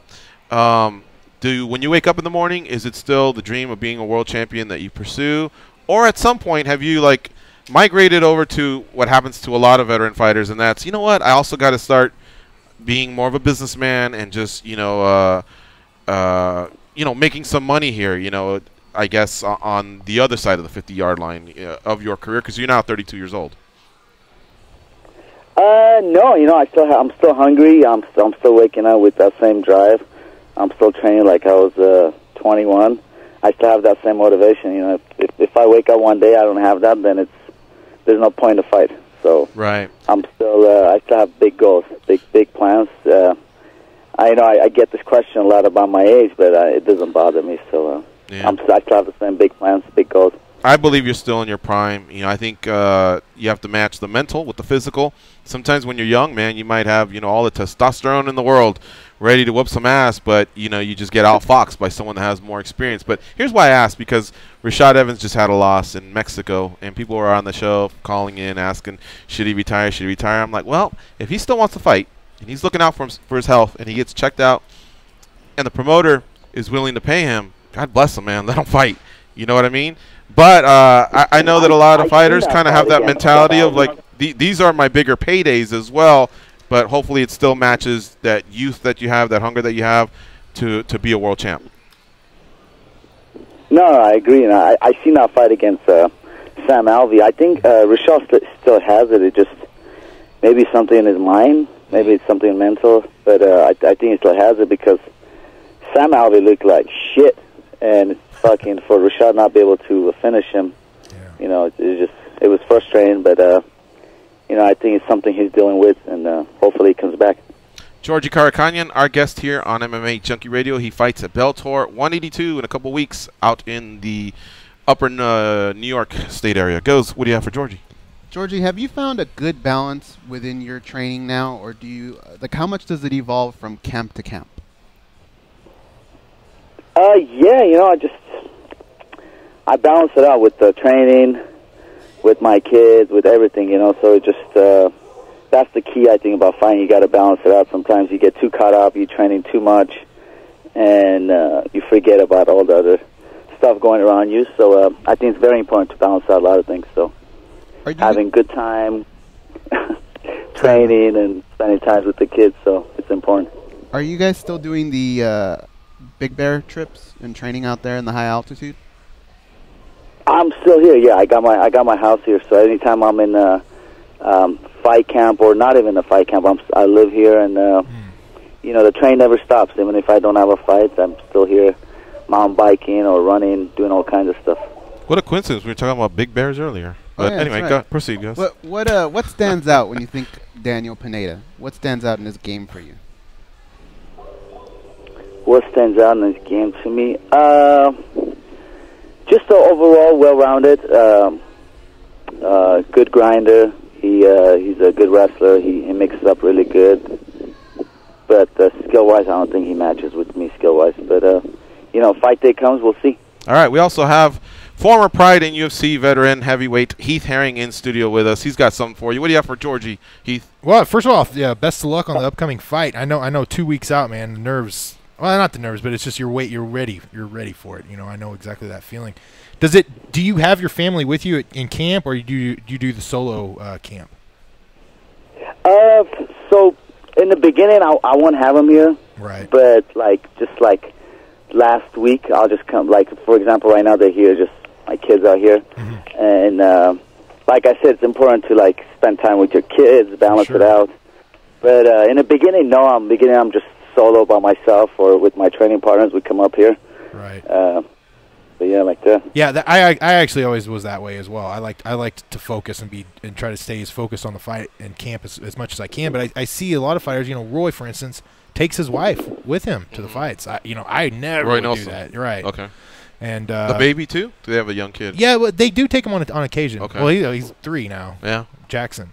So for me, it's strange just to see different fighters and what they do for preparation. I would never have done that. I just won't. Yeah. I've seen lately some fighters being cornered by their wives or girlfriends, and I think that's strange to me. I don't know how to do that. I agree. I don't get it either. But it Sam, seems to be Sam successful. Alvey, we mentioned him earlier. He actually has his wife not only cornering not just the walkout, but she's actually come inside and actually given that's what he's him. saying. Yeah.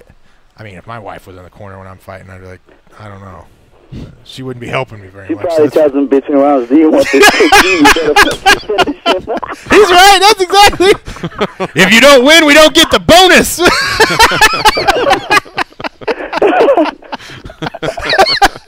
That is funny. It's funny you guys have Heath there. I was just watching this video when the Japanese guy. Oh goodness! You just you punched him in the face. Well, I'm glad you enjoyed it at least.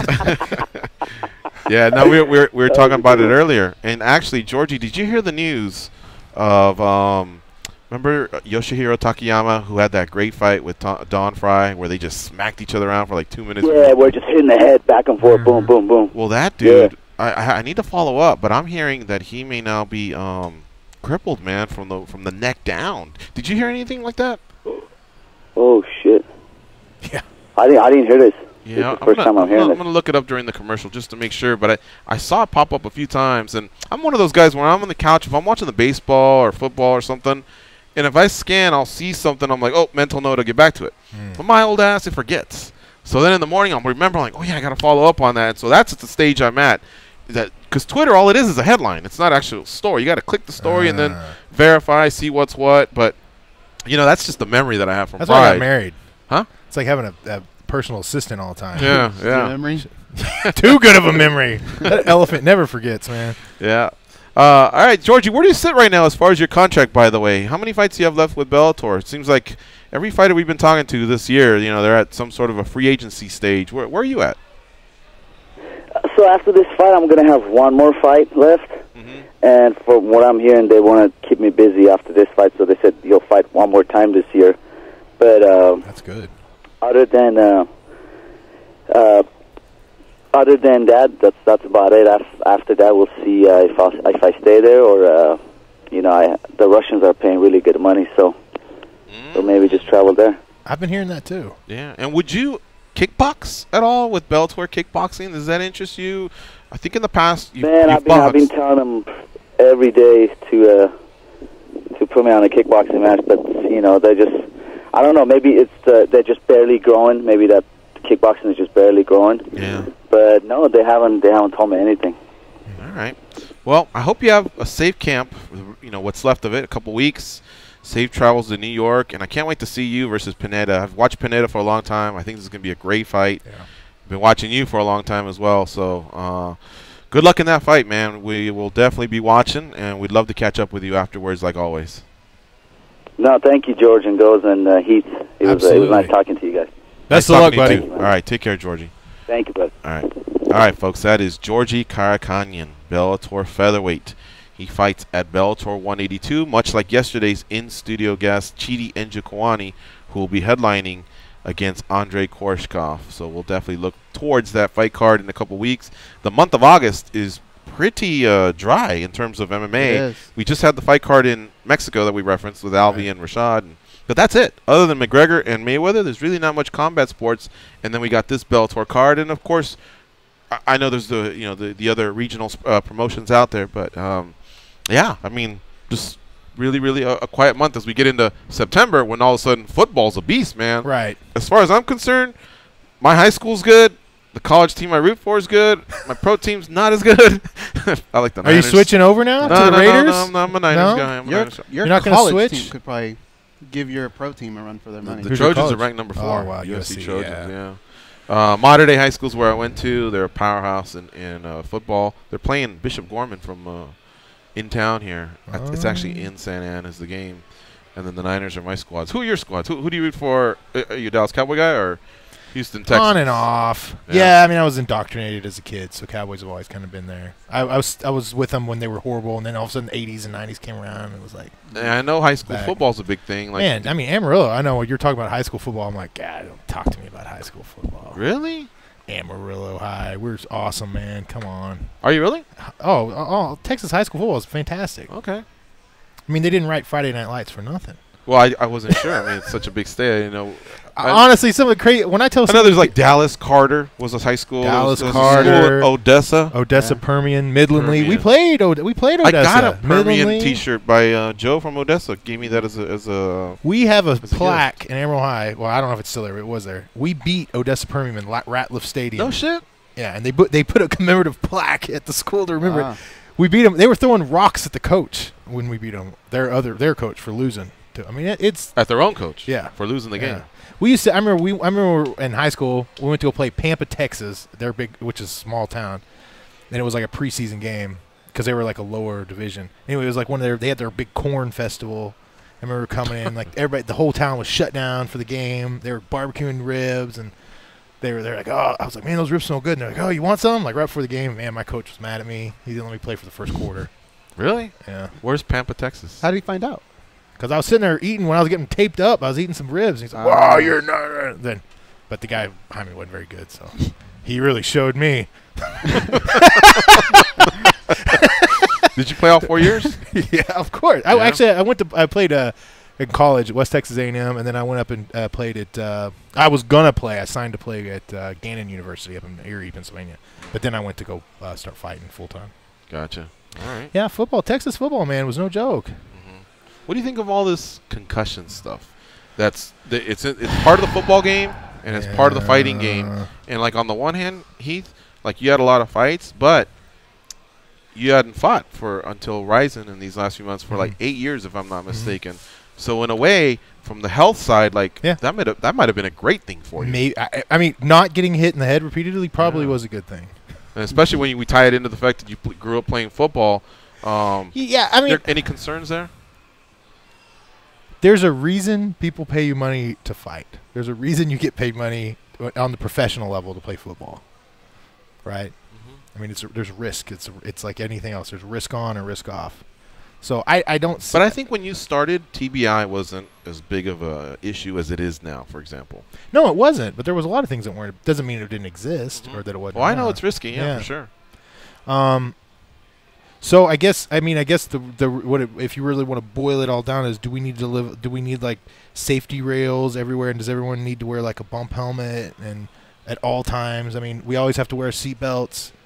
It's like I don't know. I mean, yeah, the world's dangerous. It's a dangerous place. I guess what I was asking more than anything is, are you glad you exited more at an earlier age than some of the other fighters that go into their 40s? And we're talking about not just the fights, but the training for the fights. Yeah, I mean, you get hit more. Now, in the when you training came with the back, fights. there's so much more knowledge than when you left. That you probably obviously had smarter training as well.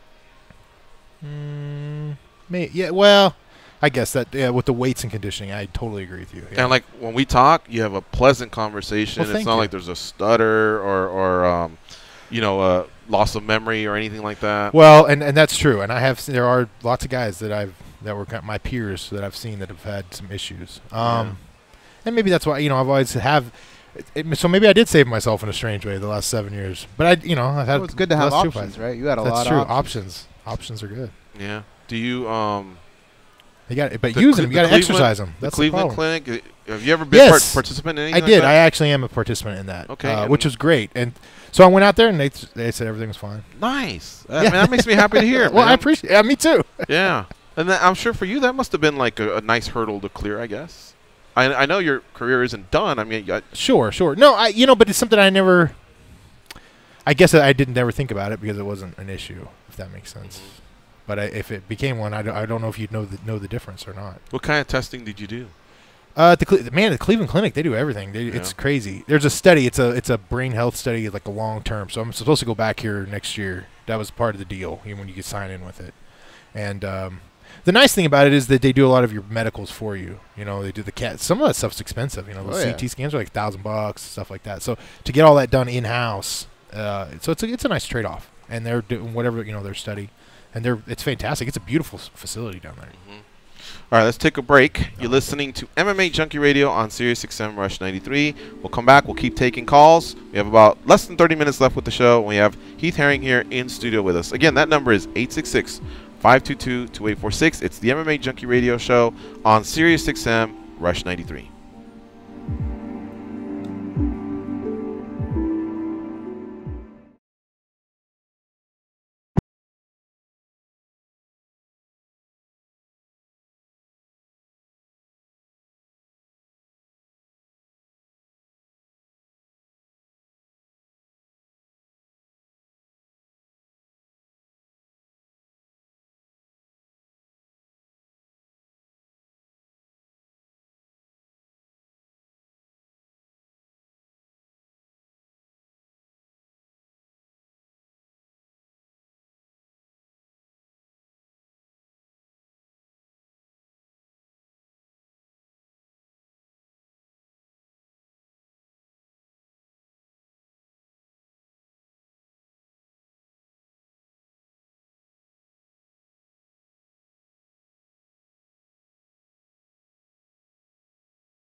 That guy at the club dance.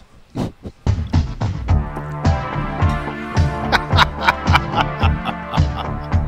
link into the MMA Junkie Radio Network, hit us up on twitter.com at MMA Junkie Radio. This is MMA Junkie Radio. Here are your hosts, Gorgeous George and Goes. NASCAR heads to the Irish Hills of Michigan this Sunday at 2 Eastern for the Pure Michigan 400 live from Michigan International Speedway. Race coverage starts at 7 a.m. Eastern on your home for 24/7 NASCAR coverage. Sirius XM, NASCAR Radio, Channel 90. And this is One Night in Bangkok. I think Thomas Dolby, or no? Forget the name, but Heath's got a version of this. Oh, yeah? You're doing karaoke version. Deep voice.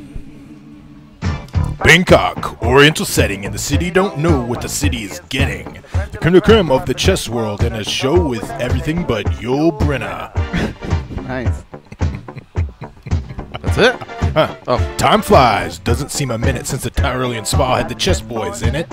All change. Don't you know that when you play at this level, there's no ordinary venue? It's Iceland, or the Philippines, or Hastings, or this place. There you go. This comes a chorus. One night in Bangkok and the world's your oyster. It's easy. Best go-to karaoke song. The bars are temples and the girls ain't free. Oh, I thought they used to say the girls ain't free. I find out it's the pearls ain't free. Okay. I used to hear this a long time ago. I know, right? And this is what this is your go-to at easy, karaoke? good, easy karaoke go-to song. We should invite Heath to Junkie Gathering when we do the karaoke night. Some of us break off to karaoke. If I can, Have you ever done it in Japan? Karaoke? Oh, come on. Yeah. I like Ernesto, who's his karaoke. Justin McCauley goes to. He showed up and he cranked out a song or two. Did he? Yeah. Oh, nice. Oh man, pretty good. How are they doing? I don't remember. He's doing great. Yeah. Yeah. Man, those guys. I actually fought Sean in Aruba like way back in the day. Yeah, his brother. Yeah. Yeah, they're good guys, man. Mm-hmm. Or I've always gotten along with them. Yeah. Now Justin, he was there and he went to Prince too. Yeah, he did. Yeah, I saw him at the Prince. We went to a show called Purple Rain, and it's obviously a Prince imitator or whatever, but yeah, over here at the Rio. Yeah, no, Westgate. Oh, at the West. Yeah, Oh, that's so we went there, and then after that, that was the night's activity, the last night's activity, but unofficially, some people wanted to karaoke, and I never been much of a guy to karaoke, but I went 2 years ago. Yeah, I think that's where they went. No, they went to Ellis Island. By the Hard Rock. Oh, now that's legit. That's serious business. Right. So the other time I went, these guys were cracking me up. I go, yeah, I'll go hang out. And I went and hung out, and Justin McCauley showed up, and he was singing, and then our uncle showed You ever got ribs over there at Ellis Island? Good. Oh, man. Yeah. They run out. Better than the ones that cost you a quarter of football in high school? No. No, those are cow ribs. Those are beef ribs. Gotcha. You don't mess around with that. Gotcha. Ellis Island's pork. Let's clean a couple things up here because we're running out of time. Goes, you said Yoshihiro Takayama. You looked into that a little bit. Yeah. So there may be some truth to this, and it was more of a pro wrestling thing that happened, right? A pro wrestling thing. It looks like he was doing a sunset flip. It was kind of a freak injury, and put him Now, out. is the sunset flip, if I'm not mistaken, is that when you're running at the guy and all he does is just bend over and flip you, and then you just I think fall, you flip right? over him, right? And then you and then grab his legs. Oh, and flip that's him a back sunset over. flip. Okay. Isn't that right? So then, in doing that, he may have just hit his head rather than made the complete flip. And wow, thoughts and prayers with that guy. There's obviously temporary paralysis, where for it could be hours, it could be minutes, could be hours, could be days, and then obviously somebody's able to walk, and we're praying for the guy. But man, like I said, I came across this 2 days ago, so we'll see if we can keep some updates here for the next couple weeks. All right, and then the other thing is Chris Guillen. What happened there, for crying out loud? Something about a brother, and I have a great story, and we keep running out of time. Yeah, I've been kind of ignoring. I don't know if I should tell that story. To top it all off, that's it, huh? It's actually a great story. I just don't know if I should tell it out on air. I mean, the statute of limitations has run out. So exactly. All right, so when we were in high school, we were I was with some buddies that could do hacking. Anyway, so my buddy Chris Guillen, he got in trouble, his brother actually, Wait, John. Yeah, not the guy you fought. Okay. Right, his younger brother, who was on my football team in Amarillo at Tascosa. He got his mom found his porn mags in the back. He got in big trouble with his mom. So me and my buddy Scott McFarland decided what would be really funny is if we ordered at the time. So this is 1996. we ordered my buddy was a hacker, and we ordered every Playboy video ever made at the time. This is back with like Pamela Anderson, and we shipped it to Chris's house. Damn. Or to John's house. Ruthless. To John Yeah. in his name. And didn't have to pay, obviously. Well, no, yeah, because my buddy hacked it. Gotcha. And, so we thought it would be really funny to send him like a big box of porn videos and like get him in trouble, right? So we didn't hear anything for like a while. I mean, we didn't. I didn't say anything to him, but I could tell John. He would come to school and he was kind of like, and we would always rib him because he was like, "Oh, I'm grounded. My mom like thinks I'm a perv and all this stuff." So anyway, we were all sitting in the cafeteria one day, and I was like, "Hey, John, is everything okay?" And he's like, "My mom's mad at me again." And we're like, "Why? Is it still about the porn mag she found of yours?" Kinda. Why did you get like a big order? And his face like instantly lit up. He's like, "How did you do that? I knew." He's like, "You're the only one that could do this." He goes, "It looked like a coffin." He goes, "It was literally the box was so big, it looked like a coffin." And he goes, "So I come home from football," and he goes, "My mom and dad are sitting there waiting on me," and they're like, "John, you got this box," because you gotta remember like getting a big box back that was like a big deal, you know? Right. And he goes, "My mom and dad are sitting there." And they're like, "What did you get, John?" And he's like, "I don't know." They're like, "Well, open it." So he says he's opening up this like crate, and it's like every video Playboy had ever made at the time. Damn. And he's like, he said his mom literally like started crying, like, "Yeah, what is wrong with you? How much money did it cost you to order all these videos?" Like, how did he deal with it? Was he able to laugh it off, or was he furious at the time? Well, he got in trouble, big trouble. No, I mean, you got to remember when you're like later. Oh no, he was like because he knew. I mean, when you're in high school and your buddies prank you like that, it's pretty fun. I mean, you can't be mad, right? It's pretty Well, I didn't know if it cost him like 2 months of can't go. I mean, his mom definitely thought he was like a creepy pervo, but it was pretty funny. He said his dad grabbed out the Pamela Anderson video. Goes, "Oh, we need to keep something just in case." That's what he said.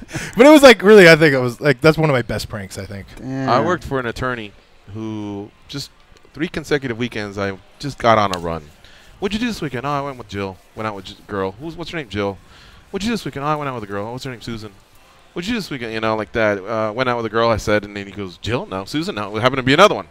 All right, cool, you know. But just based on that, and maybe a couple days coming in with a hangover, he just thought I was like Charlie Sheen, some party animal.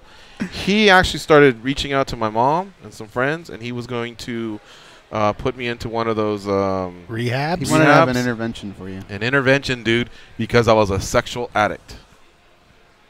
What, is this serious? It was serious.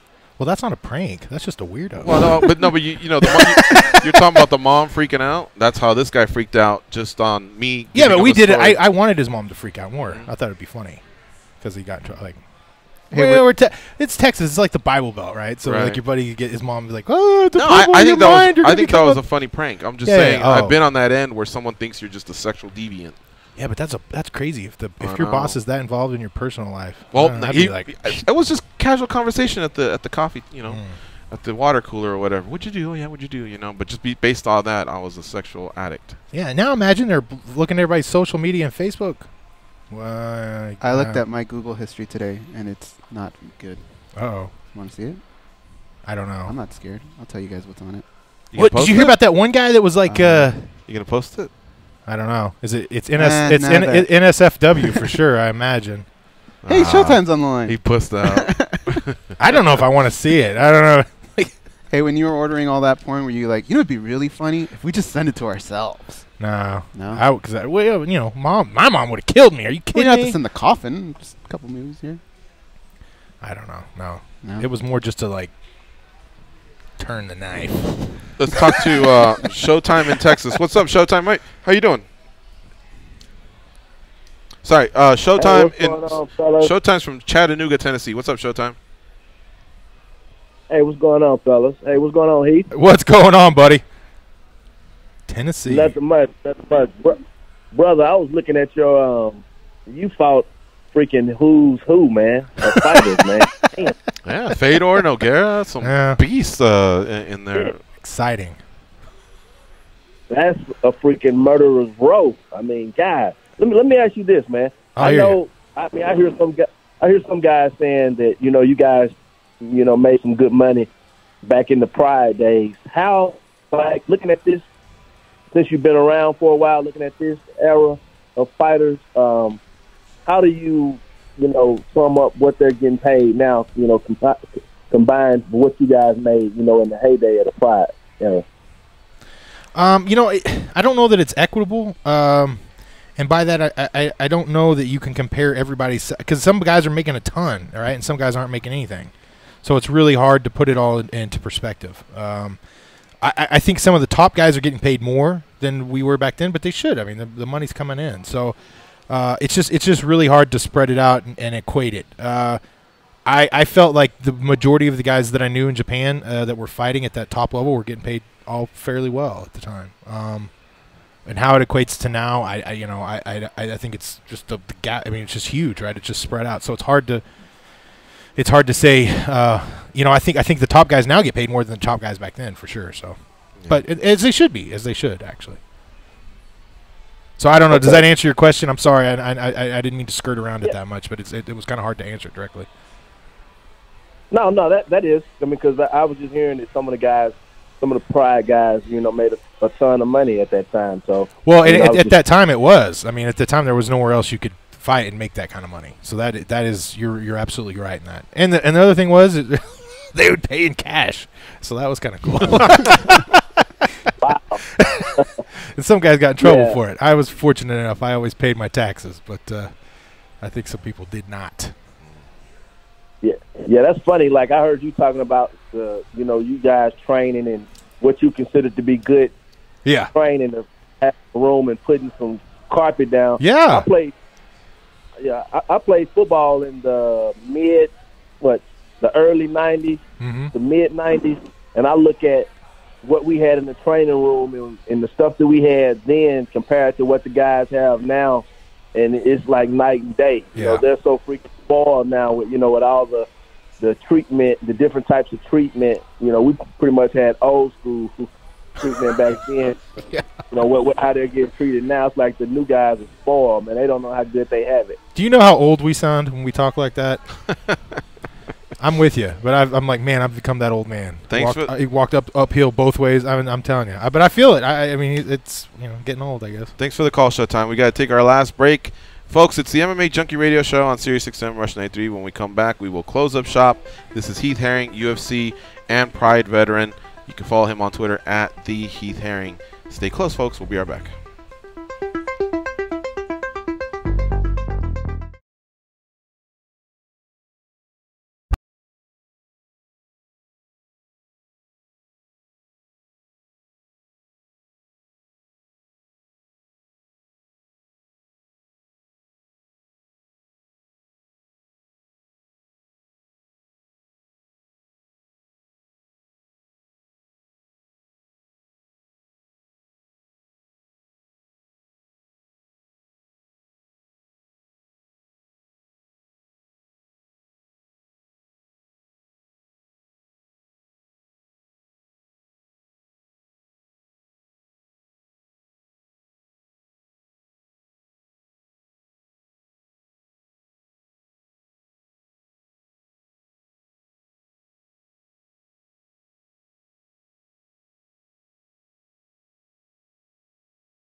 They are the stretch marks on the underbelly of the MMA community. But hey, stretch marks are the new tats. They are Gorgeous George and Goes. All right, we're going to do some rapid fire. And, folks, we are going to stay a couple minutes of OT. Heath and Goes and Danny have agreed.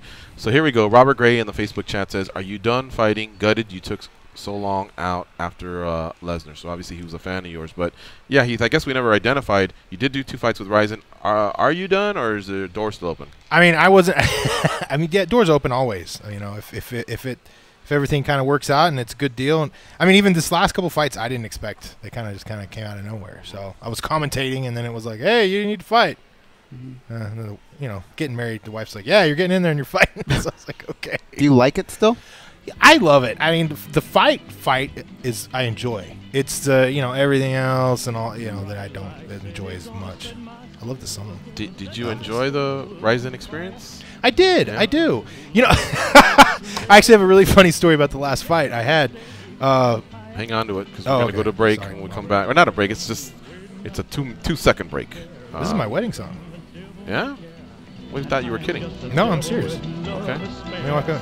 Viva Las Vegas. Yeah. It's an awesome song. Somebody asked us the other day why do we do it, right? Yeah. It was in studio. It wasn't Kevin, was it? It was Eve. Eve, yeah. Eve Edwards, also fellow Texan. Yeah. He goes, why this song? And I'm like, well, we're in Vegas, and it's pretty cool, and he was okay, but he was just wondering. I think he forgot we were in Vegas. I was listening to the Rat Pack last night. Man, Dino. What's wrong with this music? Makes me want to go out and gamble, though. That's bad. So I try not to listen to it too much. If I'm drinking and hell yeah. All right. I mean. All right, folks. So listen, it's just a soft exit. Sirius XM audience, thank you very much for listening. Join us tomorrow again, 1 Eastern, 10 a.m. Pacific. Ray Cepha will be our guest co-host, and we'll be back in about 10 seconds. Never be the same again. I'm gonna keep on the run. I'm gonna have me some fun. It cost me my very last dime. If I wind up broke, well, I'll always remember that I had a swing in time. You guys clear for overtime. Ryan Dealan Small says, how about Heath Herring versus Brock 2? Now, what if you were to maybe either if he went to Japan or you went to Bellator? And by the way, have you ever talked with Bellator? Now that they're starting to fatten up their Bellator stable a little bit. No, not really. And now with Roy going over there and stuff, I mean, I would, but I wouldn't rule it out. I don't rule anything out. Mm-hmm.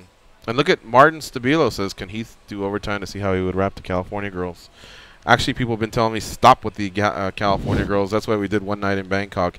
Gavin McCarran says, did Heath work in Tech, the company from Office Space? So, okay. Yeah. I guess that must have been an inside joke. The airplane graveyard is in Kingman, Arizona, but I think that's the one you referenced in the movie. Correct. Whereas the one he's talking about is clearly, it says Mojave, California. There's one in Moreno I didn't Valley, know there was a city called Mojave. Yeah. So there you have it. You said you were going to share a story with us about Ryzen? Oh, yeah. So the last fight. So before the last fight, Anthony Burchak was in the locker room with me.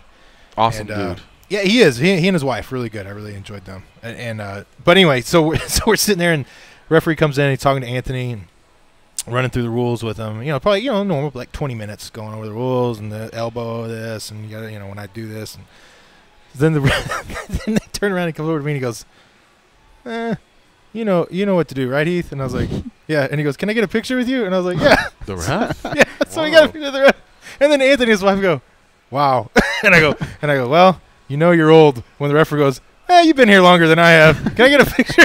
Yeah, you know what. And I was like, I started laughing. I was like, well, I mean, when the referee's like, we don't got to talk to you was about it. Yuji Shimada? No, it was another guy. Yeah, no, Shimada was not around. He's not doing it anymore.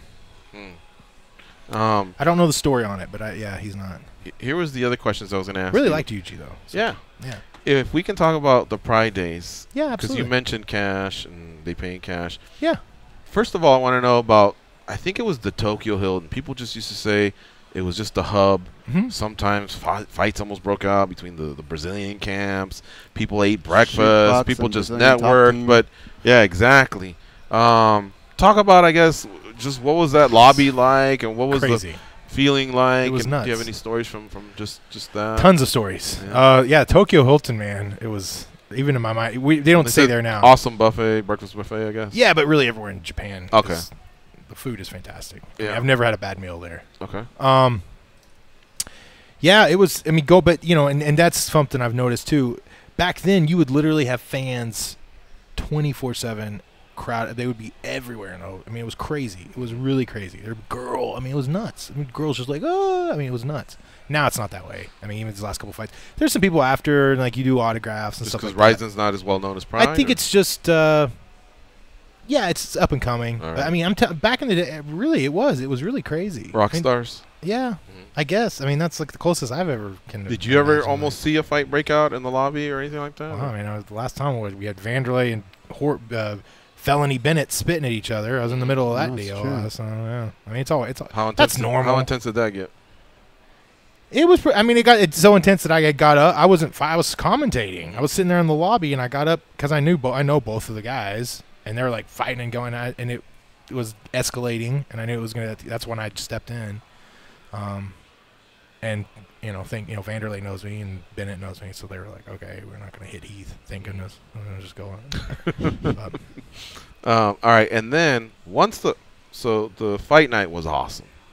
The production that Pride would have, the entrance, and of course, confetti, and just fights would be great, legendary. Yeah. And then once it was done, I'm hearing that basically, I don't know if it was back in the hotel or within the confines of the arena itself, you were summoned, and then basically it was a briefcase, and they would just tell you how many bricks to pull out. I guess maybe in 10,000s or it would just be there.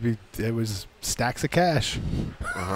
Then and that's just the way you got paid. Yeah, it was pretty. I mean, the first time we had like a big payday, I was like, wow. Were there ever bonuses or anything like that, or was it always just? I mean, it depended on your contract. Everybody had different contracts. I would get pretty much like a flat rate, so it wasn't. You couldn't say like, give me another brick, nothing like that. No, I mean I was very happy with what they were paying me, and they treated me well, and I never had an issue with it. So that's a lot of cash, though. Was it like worrisome walking around with that, like duffel bag? Tape it to your body? Especially living in Holland, so I knew all the K1 guys really well, like Peter Arts and Host, and of course the Overeem brothers, and so and I think it was a normal thing, but at that time everybody just got paid in cash. I mean, even the K1 guys were getting paid in cash. So there's all sorts of stories, and after the fight, everybody's drinking and partying, and then you're getting up on the plane the next day, and you're trying to keep whatever 50 grand, 100,000 with you, and I mean. People leave it in the bathroom. They left it in the plane. I mean, there's some crazy stories. Oh, really? People told you that? Oh, yeah, I know that they did. We've seen it happen. I was there when it happened. Wow. Peter Arts left it in the bathroom plane or in the hotel lobby? At the airport. Oh. Man. They got it back. Oh, that's the only thing in Japan, man. Japan is like true. They're like. That's true. But yeah, the guys left stuff. It's crazy. What kind of tip would you leave? If you left $100 grand in the bathroom and they go, hey, see that guy over there? He turned it in. What would you give the guy? I don't know, because I've had similar incidences where I've like left my wallet, and then I've had give them like whatever, like some money that's in it or not, and I've had guys like not want it. So I don't know. It just always is different, I guess. No. That's not at the minimum, I'd be like, let's go out and have a drink, or go take them out for dinner or something. At the minimum, that's not bad. Yeah, it's not bad. You saved with the dinner. I think, the drink would be like, I just give you $100 grand. I think one time I lost my wallet. I mean, I've never lost $100 grand, so I don't know the answer. Like, I would. But you'd be ecstatic if somebody brought it to you, right? I mean, I don't know. What would be yours? Be honest. $100 grand? Don't crumble just because Heath said what he said. $100 grand? Yeah. I'd give him $1 grand. I think so too. I don't know why that number stands out. Yeah. Actually, not to top you or anything like that. I guess if we were in the setting of we had time, let's grab a meal for sure. But if I was like about to catch my plane, I think I might just go, and that sounds like a round number, maybe 500. I don't know, but yeah, I think I was thinking the same thing. I tip when I won at the poker tournament. I usually tip pretty good. Yeah. Yeah. What was the biggest you ever won in poker? Probably like 70,000. Nice. No shit. Yeah. At the Red Rock actually. So I still play. You know what? I didn't at all. My wife, for those who don't know, my wife works at pokernews.com. She's like the head face over there. So she's all with all those poker guys all the time. I didn't play this summer at all. I've been traveling and doing stuff. I just didn't play at all. And when you were playing, was it lucrative for those years? No, for me it was just more of a fun. It was fun. I mean, I made some money, but it wasn't. Cool. I wasn't trying to live off. 70 grand, huh? Yeah. Nice. That she taught you? Nice. No, actually no. No. I was playing poker as in Texas. I can still remember my dad would have the Amarillo Slim. You ever hear of that guy? I met him. You met him? Yeah, my granddad. He's one of the greats. My granddad. Yeah, he's got some tarnished stuff, unfortunately. I don't know that it's all true though, so I'm not going to leave it at that. But yeah, I met him as a kid. My granddad and he were had known or acquaintances. I guess he was a really big deal back in the day. He was on Johnny Carson and stuff. I didn't know that. I just remember as a kid, my granddad was like, "Oh, this is a professional poker player," and I was like, "Oh, okay, whatever." But yeah, as growing up, my dad would have like poker night at his house. He'd have like the judges come over and like the DA, and we'd all play like penny poker. I don't know. It was fun. Very cool. It seems like it'd be a cool thing to watch, right? It would DA be. And some judges and stuff. Yeah, I actually have a kind of a funny.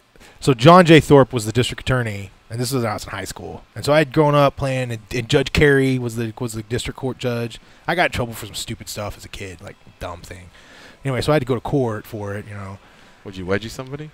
No, it was like I think it was like Hell Week. We were like shoot. Anyway, it was something stupid, but it was enough to like. You had to go face the music. A little brush with the law. Yeah, and so then as I walked into court, John Jay was the prosecutor, and I was like, "Hey, John Jay," he's like, "Well, you can't. We're not friends in here, right? You can't." And I was like, "Oh," and then the judge was Judge Carey, and I was like, "Oh, hey," and he was like, I mean, they came down on me pretty hard. I had to do a bunch of community service, which is fine. I did. I took care of kids at the Vacation Bible School that whole summer, and it was a good thing. But anyway, it was just funny. Like I'm like playing poker with the guys, and now I'm like in their court, When they said, "Hey, we're not friends in here," did you go? Like, no, I mean, I'll be honest. I was like 16. I was like, "Oh yeah, I got this thing on lockdown. Like, I know the DA, I know the judge. Like, I am good." And then they were like, "You are gone." I was like, "Oh." Were you like, "What the?" Yeah, kind of. I was like, "This is some bullshit." I was like, "What happened to the good old boy system?" Do you know who I am? What is the deal? I was like, "Don't I have white privilege? Come on!" And just to finish out the briefcase and all that, is it how we heard it? Like that's how you'd go down and. Did you deal with Yakuza at that time, or alleged Yakuza, or was it Saki Kabar, or what was it? No, I mean it was the staff pride. I mean it wasn't. It sounds weird for us, but it was just like you get paid. Like if you went in and you cut your check at the UFC, except instead of giving you a check, they just give you cash. It wasn't like secret meetings or anything like that. It was pretty. I mean, Don Fry got hit up that one time. They took all his money because of taxes. Well, that was the next thing. So a lot, we've heard stories of people taping their money to their themselves, boarding the plane. But that's coming into the country here because you can't come into the country with more than 10,000 into the United States of currency without declaring. Correct. Right, and so obviously you're one of the ones that paid. I did. And it was funny because I would fly. Usually at that time, I would fly into Houston. Yeah. Oh, believe me. Okay. Well, believe me. Sometimes I'm like, why did I? But anyway, I used to fly into Houston. So they would just give you the and the guys. Yeah, just go ahead. Yeah, no, the guys at the customs there. It got to the point they wouldn't even count it because they were like, oh, because I'd come so many times and for fights, and I would come fly home afterwards, and they were just like, oh, what's up, man? I mean, I'd have a black eye. I mean, it was right. And they'd be like, how much is this time? And I'd tell them, and they'd be like, all right, cool. I mean, towards the end, they wouldn't even count it anymore. Oh. But I wasn't lying. Was it ever tempting on those once you had done it a few times to just go, I was man, I was Mr. Like 10 G's this time. Really, you got to. I was Mr. America. I was like, man, I'm doing this, and I'm paying my taxes, and I'm being a good citizen, and that's really what I. But you said a couple. You don't have to tell me who, but you did hear guys. I know. I mean, I knew. Oh wow! They got popped there at the customs. Well, what really threw it all, what put the wrench in all the gears was after 9/11 happened. I don't know if I should tell. Well, okay. So anyway, there were some guys from K1 that were hiding their money, and they were, especially in Europe, you can get on like the social welfare system really easy. So the guys are like fighting in like Japan and making all this money. Oh wow! And then getting it sit to other people's accounts and still getting their welfare system checks, which whatever. So then what happened was one of the guys was using a Moroccan guy's bank, and of course with 9/11, Moroccan, there's a lot of Islamicists and stuff there. Yeah. It all that's where everybody got in trouble because then they started seeing all these big money going to these accounts, and of course then they're like asking these like Moroccan guys, well, where did you get all this money transferred to you from? And he's like, no, it's for the fighter. And then what would you pay for $10,000 in tax? Can you just give me that round number? It's like 15%, 20%. So 2,000. So it could be 2,000. 1,500. So would it have been more lucrative if you got great rates on flights to just take, let's say, 10 buddies, and each one walks back with $100,000, 10, and you're out, what's that, 20,000 in flights, or no, I guess let's say you got a great deal, $1,000 on flight. You're out 10,000 in flights, but you come back with 100,000. Like, did you ever think of it that way? Because I've heard from other fighters that's what they've done. I've heard that. We're talking about tax avoidance systems on the internet, so I don't know. Well, but this was 20 years ago. Did young Heath ever think of that? No, I never did. Unlike responsible Heath now. No, because I was Mr. Follow the rules. You forget. They slapped me on the wrist really hard when I was a kid, so I was like, I ain't messing around with that deal anymore. Fair enough.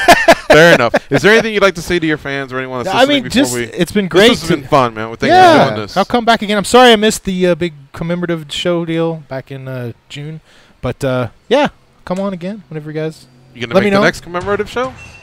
Karaoke night? Should we call it? When will that be?